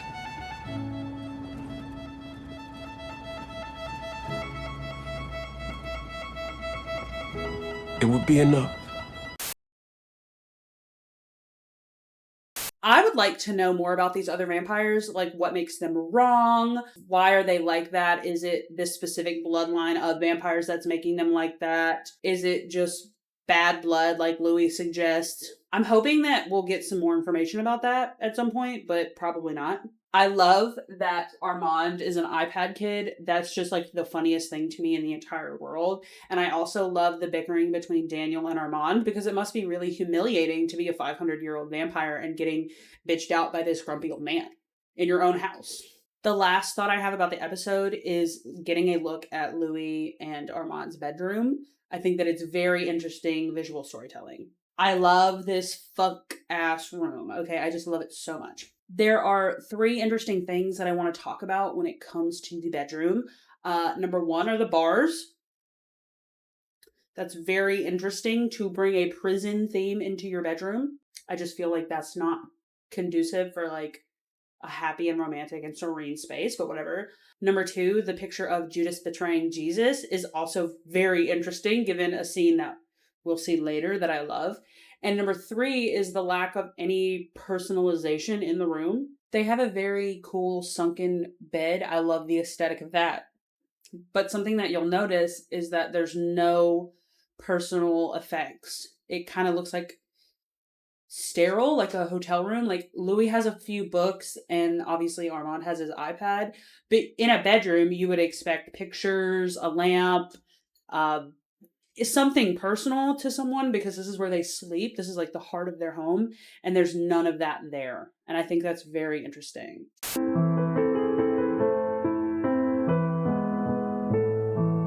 Now that Louis and Claudia are officially in Paris, they are living in a small apartment and they are trying to kind of gather a life for themselves. Louis and Armand try to like wax poetic about France and all of these things, and Daniel is like not having it at all. He's like, please shut the fuck up. He is very well aware that they are working an angle and he's trying to figure out what the angle is and how to like circumvent it.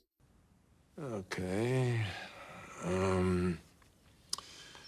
When Daniel doesn't cooperate with this thing that they're doing, Armand and Louis take turns digging painful memories out of his head, specifically about his first wife, Alice. Paris. It's 1985. You and Alice are at a brasserie talking past each other, and she tells you she's pregnant. The fishing rod in the head again? And you say, yeah. Let's talk about it later tonight. I gotta knock out another chapter. 1 a week.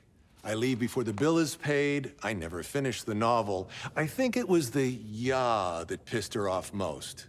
And this is the first time in the interview that we've seen Louis get mean without being provoked. Like, yeah, when they were talking about Claudia's assault, he kind of got angry and was kind of like trying to fuck with Daniel's body, but that was more of an emotional response, whereas digging memories of Alice out of his head is a direct punishment for not following along. And it's like the first cruel thing that we've seen Louis do to Daniel. Armand talks about the strange American vampires, and Louis talks about how he got into photography and how he and Claudia were trying to figure out who they were outside of each other and outside of Lestat. Claudia walks into a dress shop and meets a sassy young woman named Madeline, who we will grow to know and love.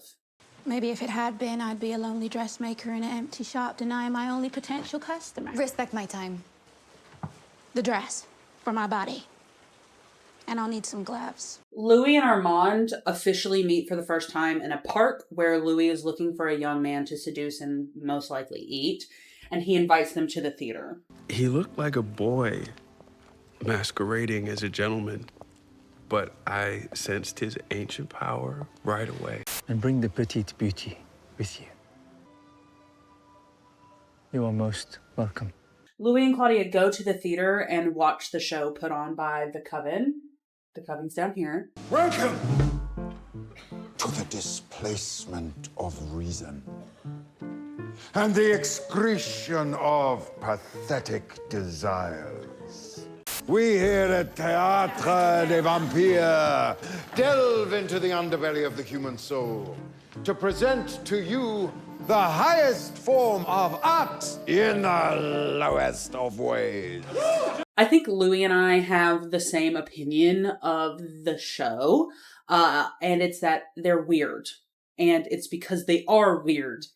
And Armand is the weirdest theater kid that you've ever met in your life. Louis especially does not like the last play of the night. Suppose we were to let you go. Suppose the Reaper had a heart that could resist your Belgian beauty. Someone would have to take your place. Unconscious death is the fate of all mortals. Do you know what it means to be loved by death? No pain.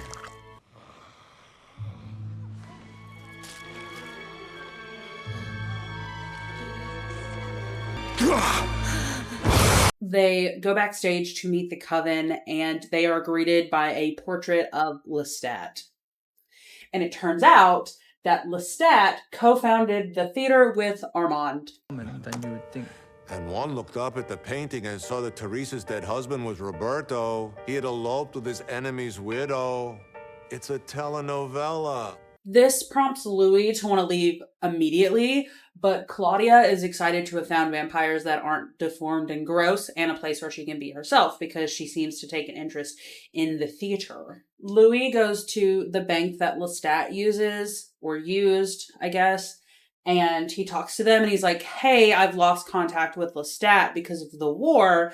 Have you guys heard from him? I'm wondering if he's alive.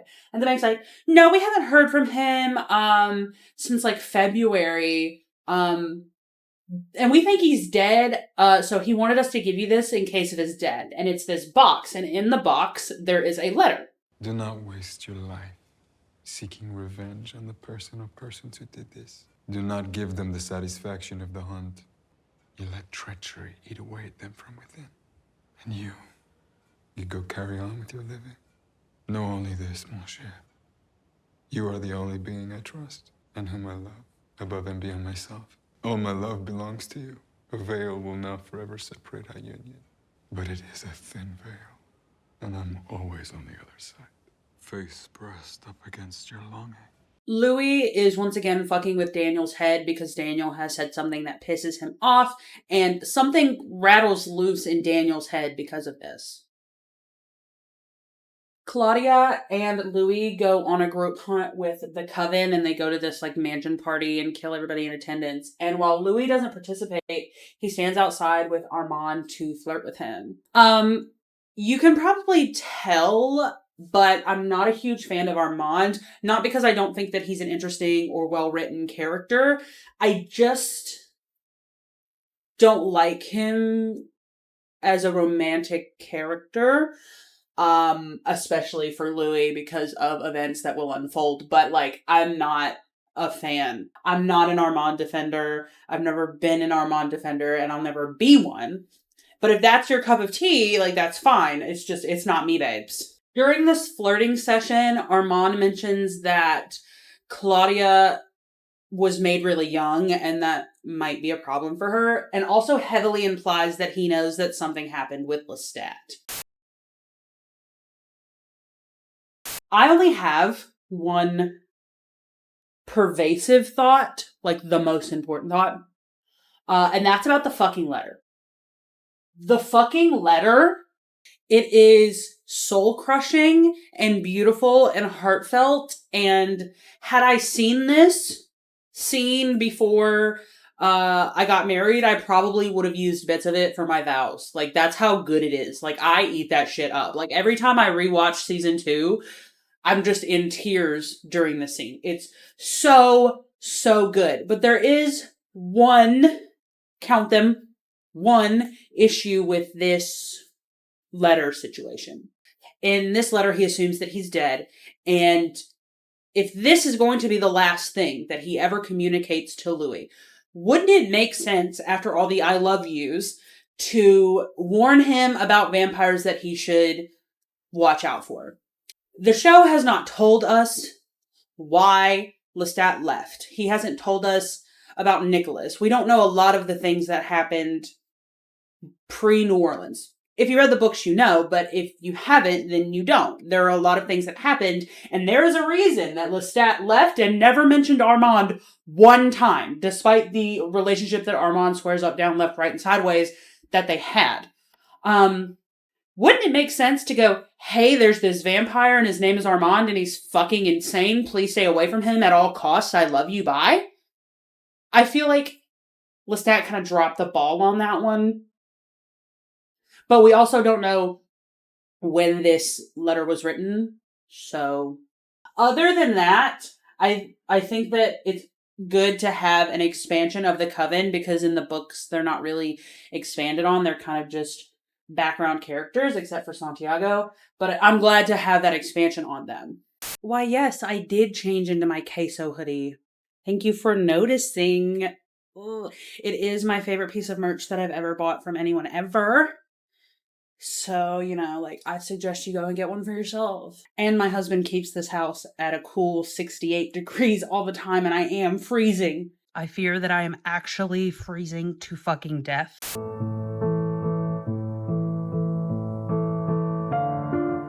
Daniel is eating in a restaurant at the bottom of the penthouse building when he's approached by a man named Raglan. A reader. Well, prepare yourself for disappointment.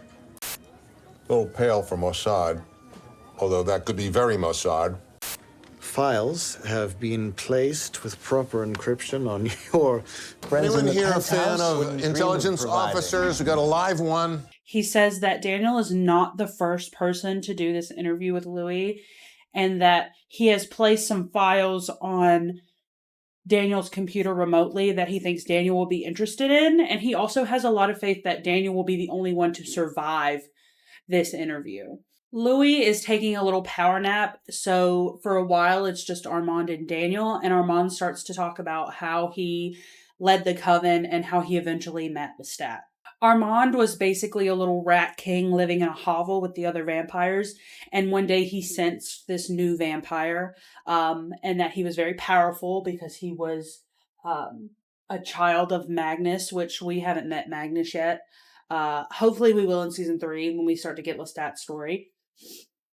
And Lestat was not interacting with the Coven or Armand as Armand expected him to. And so he was stalking Lestat and Nicholas for a while before he finally confronted Lestat. Gardes-tu ce garçon comme aide-mémoire? La solitude que tu ressens, il ne l'atteindra jamais. Sois avec les tiens. Lestat, que se passe-t-il? Bonne nuit. I had to act, or he'd destroy what little I had left. Lestat!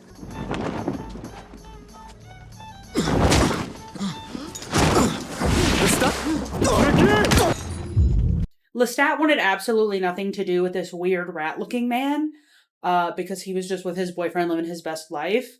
But Armand forces his way into Lestat's life by kidnapping Nicholas. Armand says that he led Lestat to their lair so that he could change the way that the Coven was, because he was getting tired of it. His words had been my thoughts for half a century. If it had come from me, they wouldn't have believed it. Est-ce vrai? Some could not reconcile the life I had made for them with the life Lestat had told them was possible. They went mad. Ended themselves. But Armand is a controlling guy, and I really don't see it being true that he wanted this new leader to come in and relieve him of his duty. I just feel like he's a lying liar who lies. He says that a few vampires did remain, though, and they started the theater, which we now see in Louis' flashbacks in Paris, and that Lestat is the one that came up with the death play that we've been seeing Santiago do. I'm not saying he's lying. Parts of that story are probably true, but I'm calling bullshit. This is about the time that our sweet baby boy Louis wakes up and he begins to talk about Claudia and her interest in the theater and her trying to join the coven. While Claudia is trying to bond with her new friends, or who she thinks are her new friends, Louis and Armand are walking through the city and flirting, but Louis is having a hard time diving into that because he is still heavily hallucinating about Lestat. He has my favorite of these hallucinations in a cafe. You little whore, you only want him 'cause you're feeling blue. Come to me,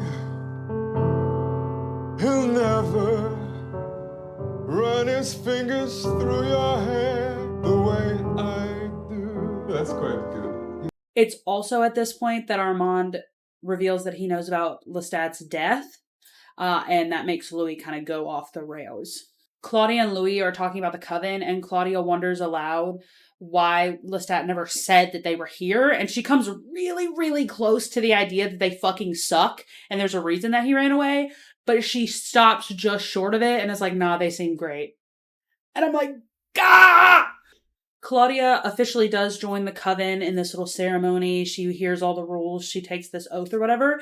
And then it is dropped on her that a new play has been written for her and she will be playing a child for the next 50 years. The coven at this point is tired of Louis. He refuses to join the coven. He doesn't want to hunt with them. He doesn't want to be in the theater.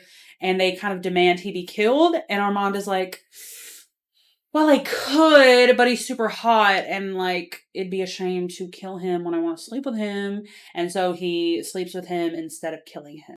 In this episode, Santiago mentions that his maker was punished by the coven and that he is dead in one of the coffin, like cooler morgue things we see under the theater, and Santiago seems very powerful but not very old, and so I'm really curious as to who his maker is.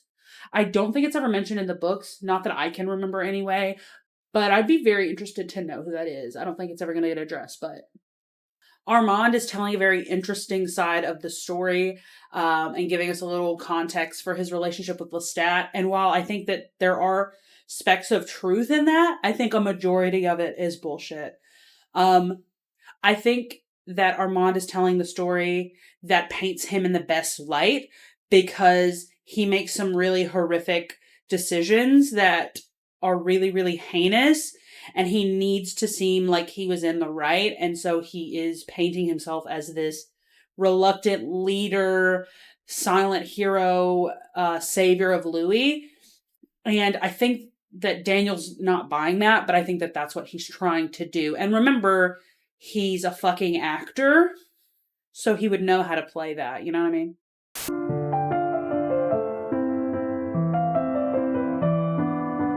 I recorded all of episode 4 and then realized that my camera cut off halfway through. So we're doing it a second time. Claudia debuts as Baby Lou in the Théâtre des Vampires, and it's not good. I have a lot of things to say about that at the end. Birdie loves the breeze! Santiago and the Coven begin to point out Armand's favoritism for Louis, which, I mean, have you seen Louis? He's a baddie. I would abandon my coven too. Fuck all that. While Armand and Louis begin to define their relationship. And while they're trying to define that relationship, they are heckled by Hallucination Lestat, who is the best part of these flashbacks sometimes. What's the secret? I'm the secret. Do you notice how hot the room gets when you two talk about the secret? I love you. Something interesting to note is that while Armand is kind of sitting there and Louis is talking about the hallucinations of Lestat, the more it goes on, the more he begins to get agitated and like visibly upset, which is very rare for Armand. Claudia invites Madeline to see the show and afterwards drives her home, and they are bonding and talking, and Madeline begins making Claudia a yellow dress. While Louis is talking about his photography, he is showing Daniel these pictures that he took, and he realizes that there are pictures in this box that are not his, that he did not take, and he gets very, very upset about it. In another story, Louis asks Hallucination Lestat for feedback on his photos, and it is very adorable. Look at this. And it's fucking Gordon. God spends 3 or 4 days with folks before he even picks up a kid. Well, for one thing, I'm not in it. Please. In the corner. And on this night, you only had 8 frames of film on you. Armand takes Louis to the museum where he shows him a painting of him and his maker, Marius de Romanis, and he gives us the backstory, a very brief backstory of his life.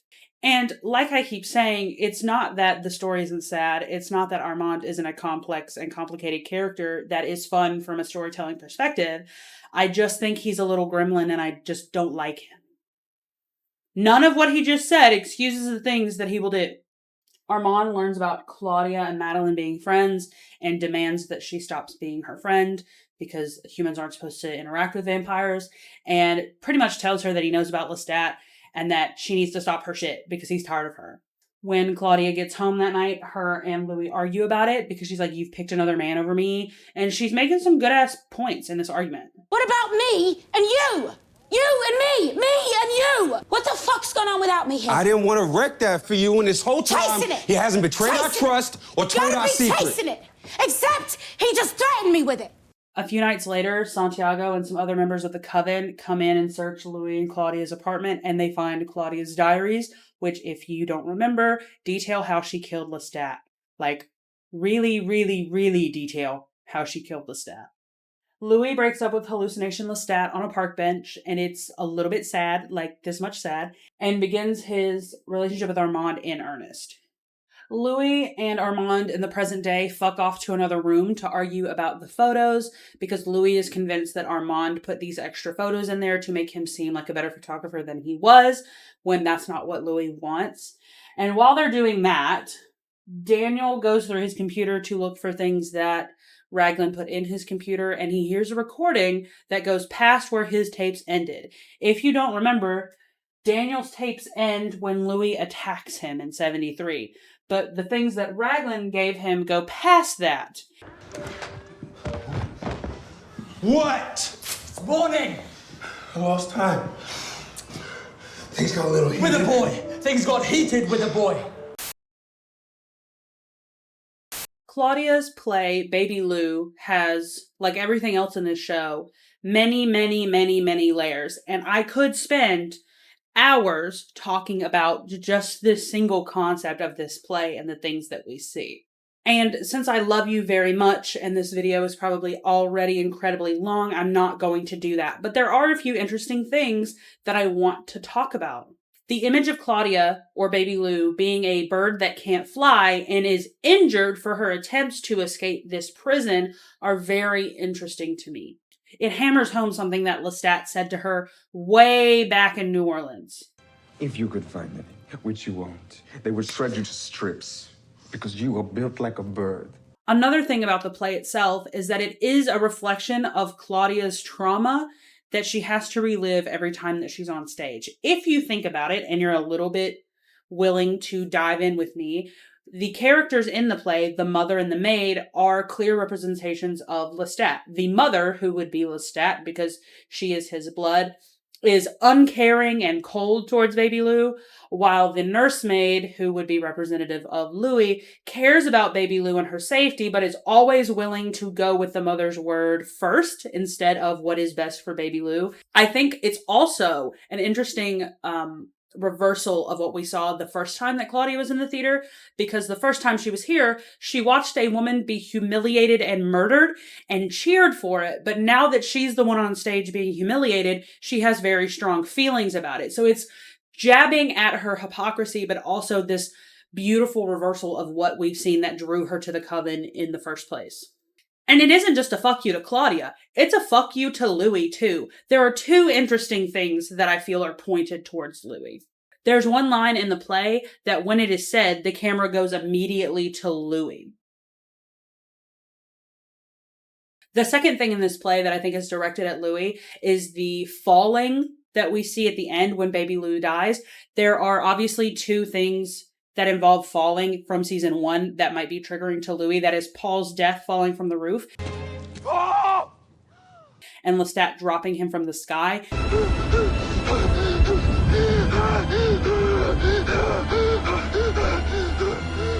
And to see that replayed and relived over and over and over is very interesting to me. And I feel like it's very intentional to fuck with Louis.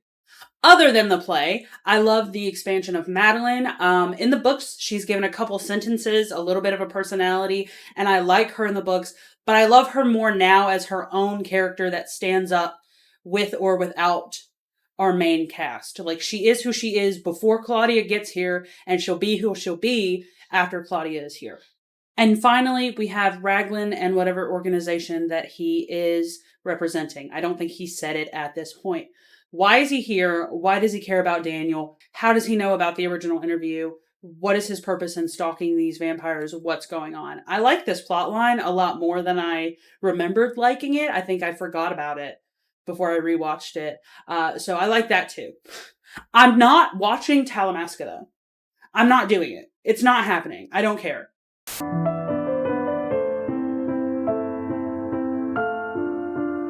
Armand goes out to get some lunch, which turns out to be some rich Zoomer asshole because Armand can't just fucking eat like a normal person.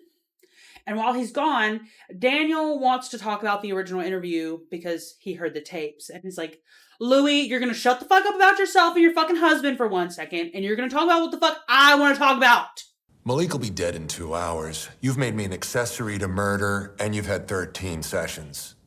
I want 20 minutes. So now it's finally time to talk about the original interview. Basically, what had happened was they met in a gay bar, and Daniel started making conversation because Louis thought he was hot, I guess, and he is, and will be. And they went back to the apartment, and they started having this interview. It was very spur of the moment. Daniel was high and young and kind of dumb and maybe a little horned up. He's looking at Louis like a snack sometimes. And Louis was probably high because he probably ate some druggie somewhere. I don't know. And he was manic and babbling about Lestat for hours and hours and hours. And they don't even get that far into the interview before Louis attacks him. Like, Claudia, I think she's like just gotten to Paris when the original interview ends, if I remember correctly. Like, it is so short. And Louis like, yeah, that's basically what happened. What do you have questions about? And he's like, well, like, I got these tapes from no one, nowhere at any point in time. And there's just some stuff that I don't remember. Could you be a big, strong man and maybe help me? And so he plays the tape for Louis, and Louis and Daniel both realize that they don't know what the fuck happened. But on that tape is the cat fight of all cat fights. Brother, he tossed himself off the roof. My sister, she buried me alive. Daughter was my sister, was my throw pillow when he wouldn't look at me kindly. Lestat. I talked shit about him the whole time. Little Wayne! And after that, Louis walked out into the sun and tried to self-assassinate. Armand obviously went out to get him because even if they're fighting, he doesn't want him to die. And a burnt Louis is writhing in bed. He looks crispy. I'm talking Anakin Skywalker crispy. And he is begging for Daniel's life because he can see that evil fucking glint in Armand's eyes. And he actually calls it out during the fight. But what does it mean tonight? Huh? Does he want to lick my boots or chop my hands off? Armand, to fuck with Louis, decides that he's going to telepathically call Lestat and go, yeah, he hurt himself pretty bad. He walked into the sun. If only you were here Like, he could have died. He looks like he's gonna die. He looks like shit. And Lestat's understandably freaking out because his hubby is burnt. He cannot hear you. He has injured himself. I am your maker's voice. Louis, you wanted to say something to me. Tell him I love him, Armand. Tell him, Armand. Louis. Louis. Diabolical. Armand, who is pissed at this little man, little fine piece of ass that walked in here and seduced his husband, even though they ain't fuck. He's trying to figure out what makes Daniel so interesting that Louis spent all night with him and not with Armand. And he's going to kill him. I've been calling to you for some time. From every bad fix, from the unnamed malaise you feel Sunday afternoons. And now here I am and you can rest. I am the quiet you've been longing for. After all the garishness of life, will I get the fixes I need? Will I be somebody? Will I get the fixes I need to be somebody? Come, I'll hold you. You rest now.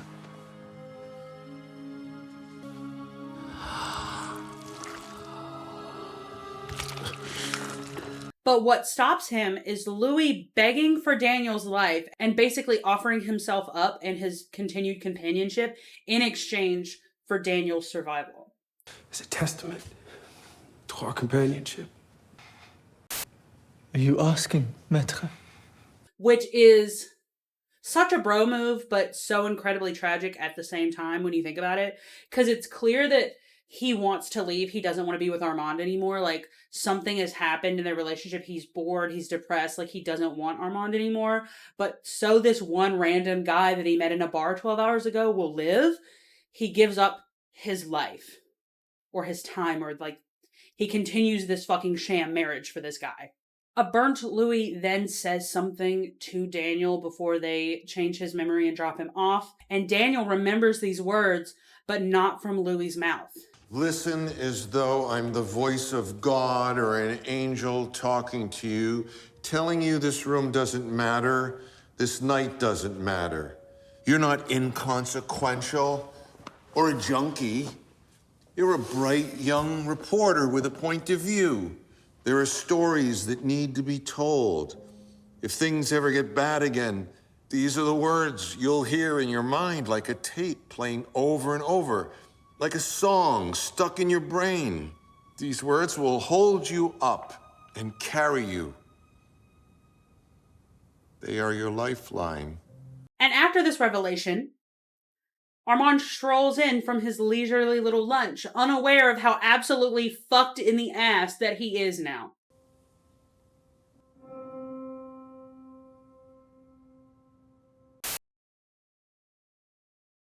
I don't know what they paid Luke, okay, to play a younger Daniel, but he needs more money. Give him more money. He can have my house. Do you need a kidney? It's so fucking good. What the fuck was that? It's like every time they get an actor for this show, they just like perform some fucking dark magic ritual to make them awesome. It's ridiculous. Like, what the fuck? I didn't think I could like a younger Daniel as much as I like grumpy old man Daniel, but I do! The fight between Armand and Louis is very illuminating for us. We've been watching Louis and Armand dance and play this perfect couple role for Daniel, and to actually like get behind the curtain and see all the nasty, horrific, toxic things that they say to each other is so good.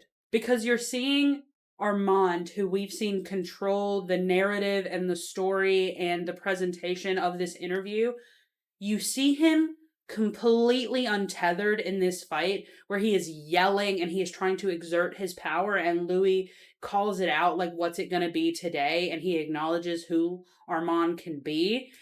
And it's so interesting to like finally see that. I knew it was there the whole time. I knew it was there the whole time. I read the books. I know he's fucking weird and I know he's evil and he's a little gremlin man. But it's so good to see it on screen. Oh!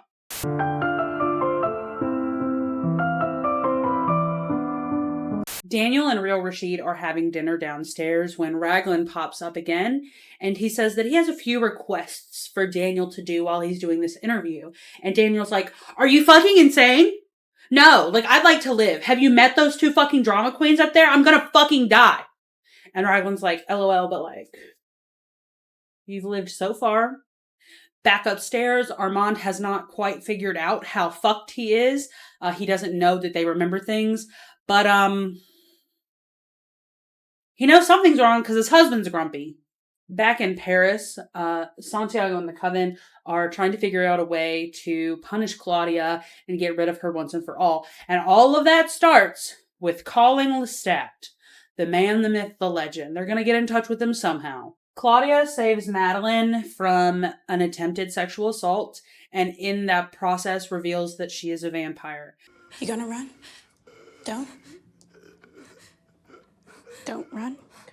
Madeline takes it surprisingly well. Madeline pretty much decides then and there that she's ready to be turned. Fuck life. Let's fucking go with my new girlfriend. Claudia at first asks Armand to turn Madeline because she doesn't want Lestat's blood in her. But Armand's like, I don't want to turn anybody. I've never done it. I'm not ever going to do it. I had reasoning. What was it? He had never made one. I have never made a vampire. But in the end, it is Louis that turns her, and it is a very beautiful scene. Santiago and company are doing shenanigans in the background, and in present day, Armand claims not to have been aware at the time of those shenanigans. By the end of Madeline being turned, Louis is numb. He doesn't really seem to care about anything. He's numb about Claudia leaving, he's numb about the Coven, he's numb about Armand. But he does drop some interesting lore that he can feel Madeline, like her presence in his body, she can feel him. It's interesting that that's never been brought up before this moment. Madeline even confirms that she can feel Louis too while they're having dinner. Yes, but I feel you, Louis. I told Claudia I can feel your love. I can feel you too. Through him. Yes, he loves you. I forgot to mention it, but it does happen before the dinner that I just showed you. Armand comes to the apartment after Madeline is turned and they left and says that the Coven gave him a choice between them and Louis, and he chose Louis. Now it's time to address the elephant in the room, which is the memory switcheroo that we did. And Armand says that Louis asked him to change those memories. He was so miserable. You totally asked me, babe. What are you talking about? Why are you mad? You asked me to do it. Louis doesn't know how to take that because I guess in his mind he can conceive that he would have asked for that, but he doesn't know if he did because he can't remember. And Daniel's like, bitch, I didn't ask you to change my memories and you touched my fucking brain, so eat shit and die. Back to that dinner that we were talking about where the I can feel you stuff happened. Armand steps out to have a cigarette and there was the last happy moment of Louis' life. That's a little personal.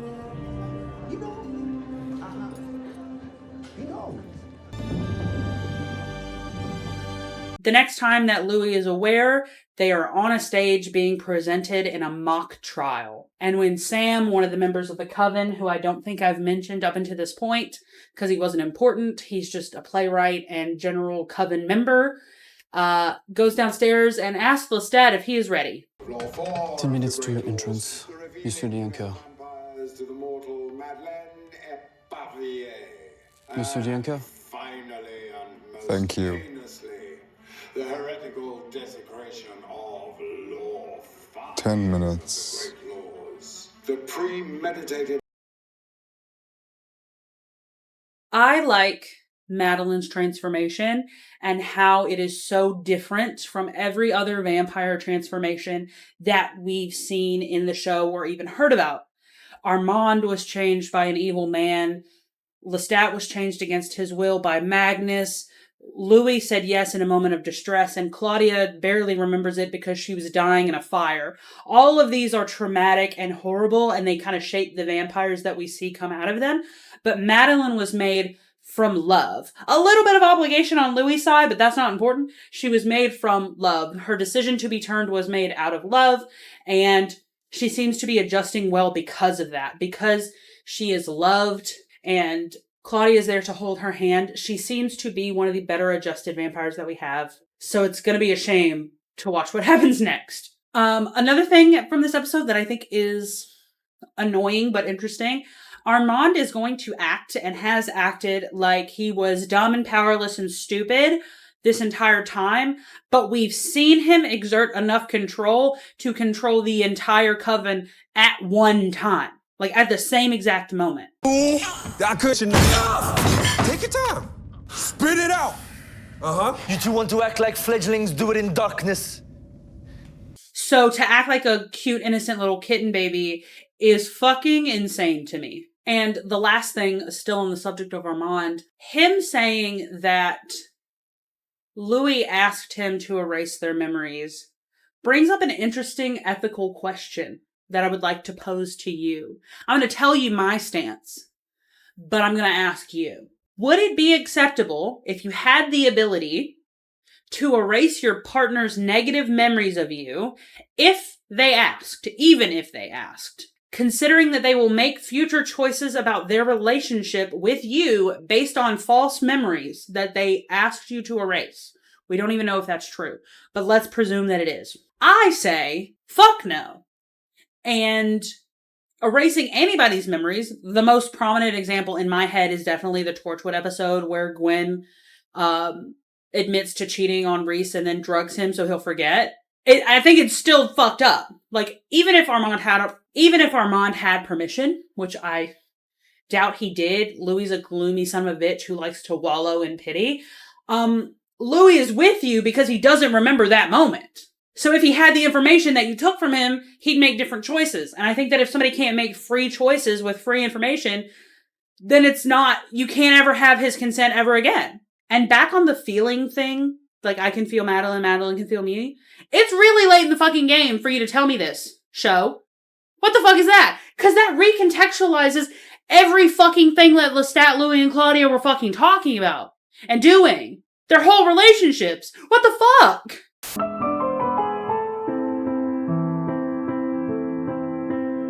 The story backs up a little bit from where Louis left us in episode 6, where he was on the stage. We're going to back up a little bit to Claudia and Madeline and Louis being drugged through the theater and tortured. Claudia is thrown into the rat disposal thing and bitten up pretty badly.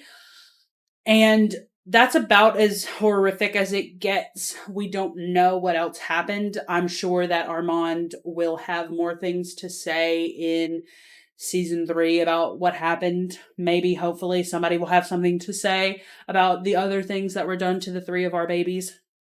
But for right now, that's all we know. When they are taken up to the stage, all of their Achilles tendons are cut, and Madeline is basically hypnotized into this lobotomy patient. Like, she's just kind of staring off into the distance because they recognize that she's not really involved in what's happening. Lestat finally makes his way onto the stage, and Claudia and Louis finally see him for the first time since they slit his throat. If you have been paying attention, you'll notice that Lestat does not seem to be himself on this stage. And the only time we see him get animated throughout the trial is when he goes off script to talk about things that he wants to talk about. Other than that, he seems quite muted and more passive than you might expect when he's seeing his sweet baby Louis for the first time in a really long time. The story veers into talking about Nicholas, and Lestat says something that I know is just gonna fucking wreck my fucking shit next season. Nicky went insane. He died by his own hand. Oh, with a little help from others. Louis says that Armand was sitting in the audience in like a little box that is being guarded by the playwright Sam, which, when you compare Sam and Armand in terms of power, is very interesting to me. Lestat basically recaps season 1 for us, but it's a little bit different, and a lot of it paints Lestat as the victim. And we finally see Lestat kind of break this character when Louis objects, and he registers Louis' voice for the first time in years and actually makes eye contact with him. Those are his words.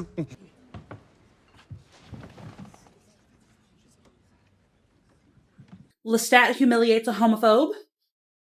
Rightfully so. Lestat then recounts Claudia's birth, and present-day Louis makes a point to say that this is probably the more accurate version and the version that Daniel should go with during the book. All of this is making Louis emotional, and he does hallucinate Lestat in present day, and he's wearing a wedding ring. Diabolical. As it goes on, Lestat begins to unravel, and he starts to take blame for some situations or reminisce about things that he might have done wrong.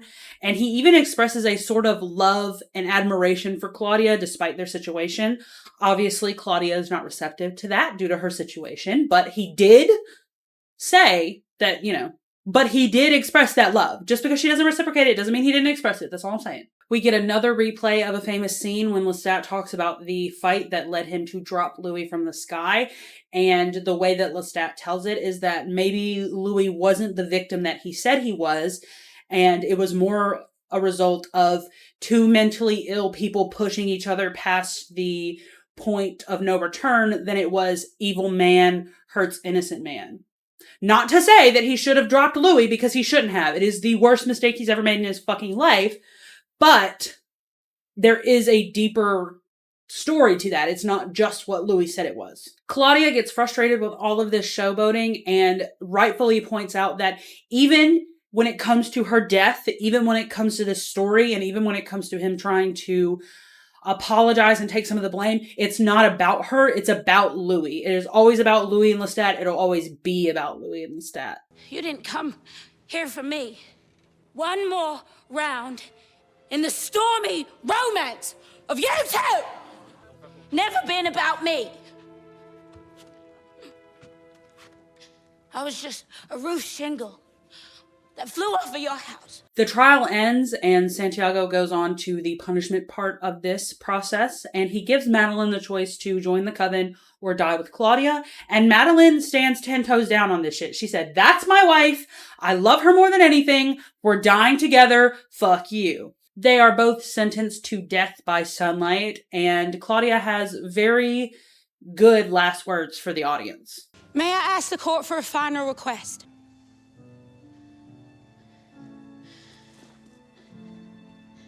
Man in the balcony wearing the hi-hat, would you kindly remove it? Thank you. I now know all your faces.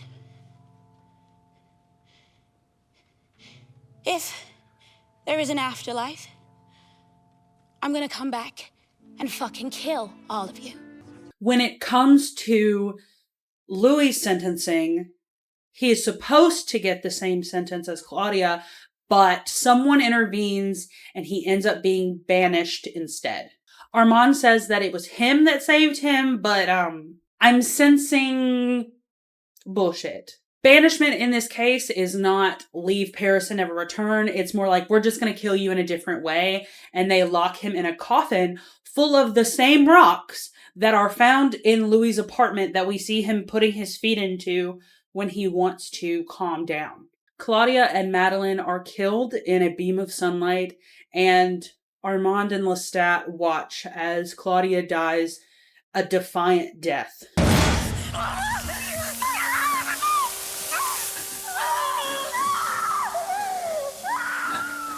Claudia smiled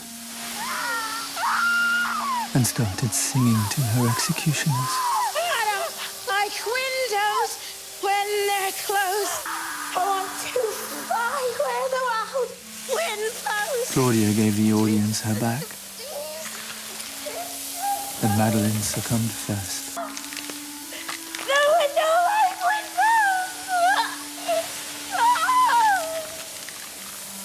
And you could tell from the look on Lestat's face, the last thing she saw on Earth. Lestat's reaction to this, which I feel is muted because Armand is telling us this because Louis wasn't witness, is horror. It is horrified. It is sad. He is watching this baby that he created with his husband die. He is watching someone that loved his daughter enough to stand with her die. He's he's in shock. There's no other word for the look on his face. And Armand reiterates in this pity party that he could not prevent it. That's his favorite fucking line. But after all is said and done, the only thing that's left behind is an empty stage with ashes, and Santiago takes the yellow dress from the stage that Claudia was wearing. I want to be clear here, because some people hear this argument and they go, well, you're only defending Lestat because you're a Lestat stan. First of all, yeah, have been since day one, but I'm also a person that can use critical thinking, and it doesn't have to be one thing or the other. I am full of gray areas. And to me, Lestat's presence here is a gray area. And again, if you read the books, it's a gray area. It's a different story. But Lestat, to me, in this scene is just as much a perpetrator, actively participating and knowingly participating in something that will lead to the death of his child, but also a victim. We see the coven exert power over Madeline, Claudia, and Louis throughout the trial when they are unruly. I think that it is safe to say in this weakened state, they could do the same thing to Lestat. And we also see in one of Armand's memories that Lestat was actively fighting back. You don't know what Claudia is like. You don't know what she's capable of. These are my fledglings. Very much being defiant, even if he is going with it. And from the look on his face when Claudia died, I don't know that he was really prepared for that. I think anger brought him to Paris. Revenge brought him to Paris, but I don't think he was ready for the consequences of that. Claudia's death hits me like a fucking bus every time that I watch it or read it, no matter what medium it is. Whether it's the movie, whether it's the show, whether it's the book, it hits hard every time. But what I will say about this iteration is that I love that they gave her a final moment of defiance, because she doesn't get that in the books. She goes quietly and unobserved, as far as we know. She was in this space with Madeline, and the sun came up and she died. There was no, I'm coming for you, I'll remember your faces.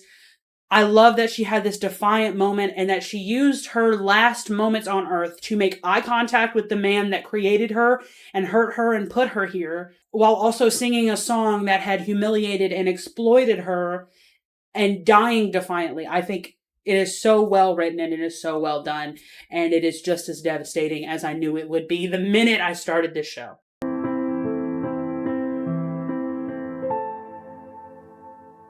Louis talks about his time in the coffin full of rocks and how he thought about the many, many things that he had done wrong to lead him to this moment. In this box, he loses his sense of self and time and sense of being. His body goes numb. He's hungry. He's asleep. He's dreaming. It's almost like this fugue state that he's trapped in. Armand talks about his punishment in all of this. And guys, you won't believe what it is. It's so terrifying and horrific and just evil. I can't even believe he had to endure this. He got demoted. And I want you to ask yourself in this moment, let's pretend you're Daniel. Ask yourself in this moment, what sense does that make? To hear him tell it, they were so mad at him and all his mistakes and his favoritism and bringing this duplicitous man into their coven, oh my God, that he had to sweep floors? That he had to throw dead bodies in the rat machine? That's his punishment? Are you fucking joking me right now? Armand says that he's the one that took Louis' coffin and switched it and got Louis out of there and gave him some blood to make him feel better. And that he just dropped Louis off and went back to the coven so they wouldn't suspect anything. Louis, on his own, post Claudia death, goes fucking apeshit. He's meowing. He's planning his revenge. He's talking to dead bodies. Armand keeps telepathically trying to warn him to just leave Paris. They'll never know, just leave. And Louis, who hasn't processed anything yet, is like, don't be at the theater, big dog. He goes in after curfew when everyone should be asleep and sets the place on fire. And Louis in the movie, and a little bit in the book, is a little bit of a pyro. And I'm sad that this is the only time that our Louis has set anything on fire. Because, if you watch the movie version of this story, Louis sets everything on fire. The plantation house, the townhouse, the theater. Like, he sets fucking everything on fire. Santiago is the last to die because he is out of the theater. He escapes. And he says some pretty horrific things about Claudia. And then talks all this game. And then gets killed like that. We used her as eyeshadow for the next month's performances. We put them in the pepper shaker for the popcorn we sold in the aisles. And some nights, Louis, come to me, Francis. I put a pinch of them in my fist before I closed my coffin at night. I would spit in them, and I'd use her hot, wet ashes to pleasure myself.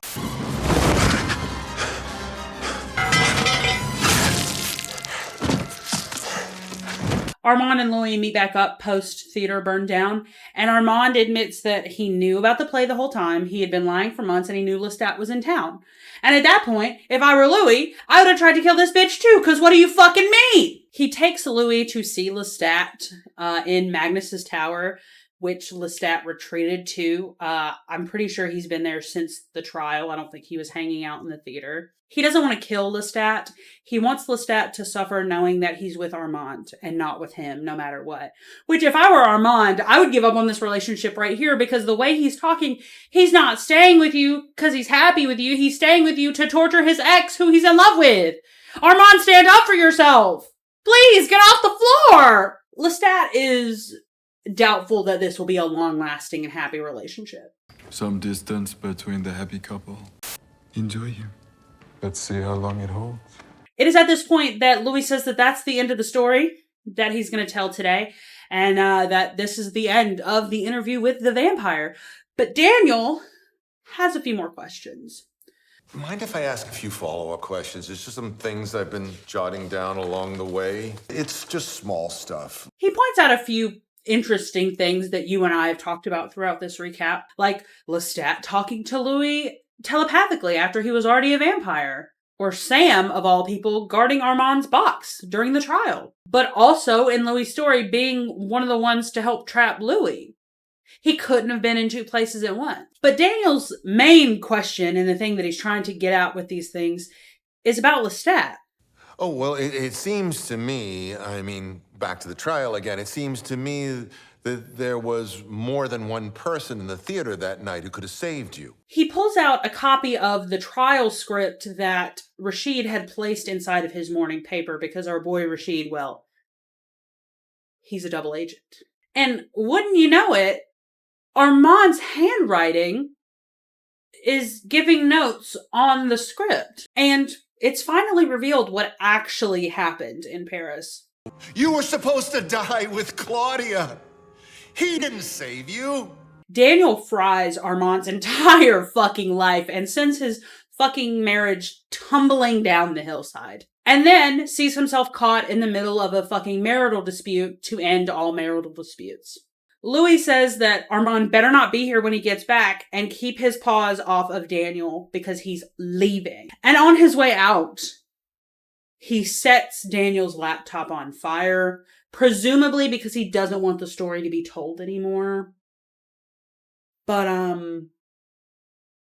Louis is not technically savvy, so he doesn't know about the cloud. The next time that we see Louis, after he left my sweet, defenseless little old man in that fucking apartment with fucking Armand of all people, he's wandering the streets of New Orleans when he spots a vampire chasing rats around the street. Following this weirdly dressed vampire man, we get the moment we've all been waiting for. Our boys have a much needed heart-to-heart. They talk about Claudia, and Lestat asks the most heartbreaking question I've ever seen in my life. September 8, 1973. Armand called me. Were you there?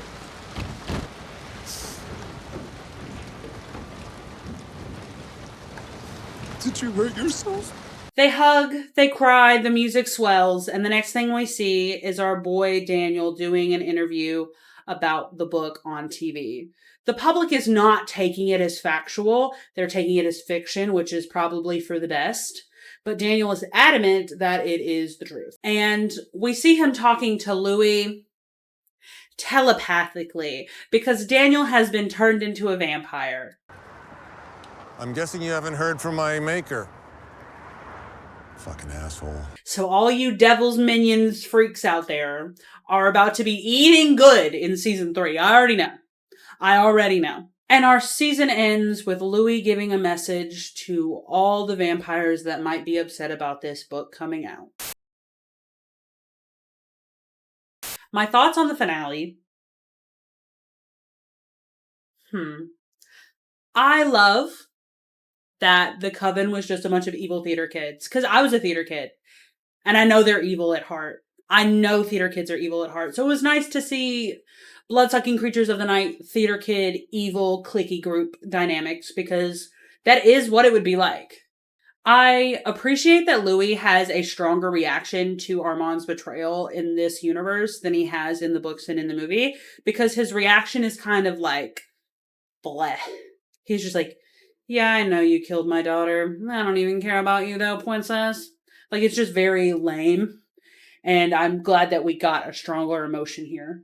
And finally, the reunion scene is everything we hoped it would be. Hallelujah, praise the writers. This was wonderful. And I'm so excited for season 3. There's so much that I could say about this series, but I'll condense it into one thing since we've been here a really long time. This series is everything that I wish Anne Rice would have done from the beginning. It has the heart and the complexity and the depth and the relationships that we wanted to see done better than the original. Rest in peace, Anne Rice, for real and for serious. But this is better in every single way. There's not one thing that they changed that wasn't an absolute improvement to what was originally written. So thank you to these writers, and do more of that for season 3, please. Like, please, God, don't change anything. Like, you're exactly doing what you're supposed to do. Please don't fuck it up. We have gotten a few trailers and clips and things for season 3, and Daniel has made an appearance in Talamasca, I think. But we're not going to talk about him here. We can talk about him when season 3 comes out in June, and we'll definitely dive into those things. But for now, I think that it's just good to stop here. We do have some music from Lestat. Go and give it a listen. Boost our boy. We love him very much. I'm excited for season 3. I'm excited to talk about season 3 after it is out in its entirety, and I've gotten the chance to watch and rewatch and take notes. Because obviously the first time is pure joy. The second time is notes. The third time is double checking my notes.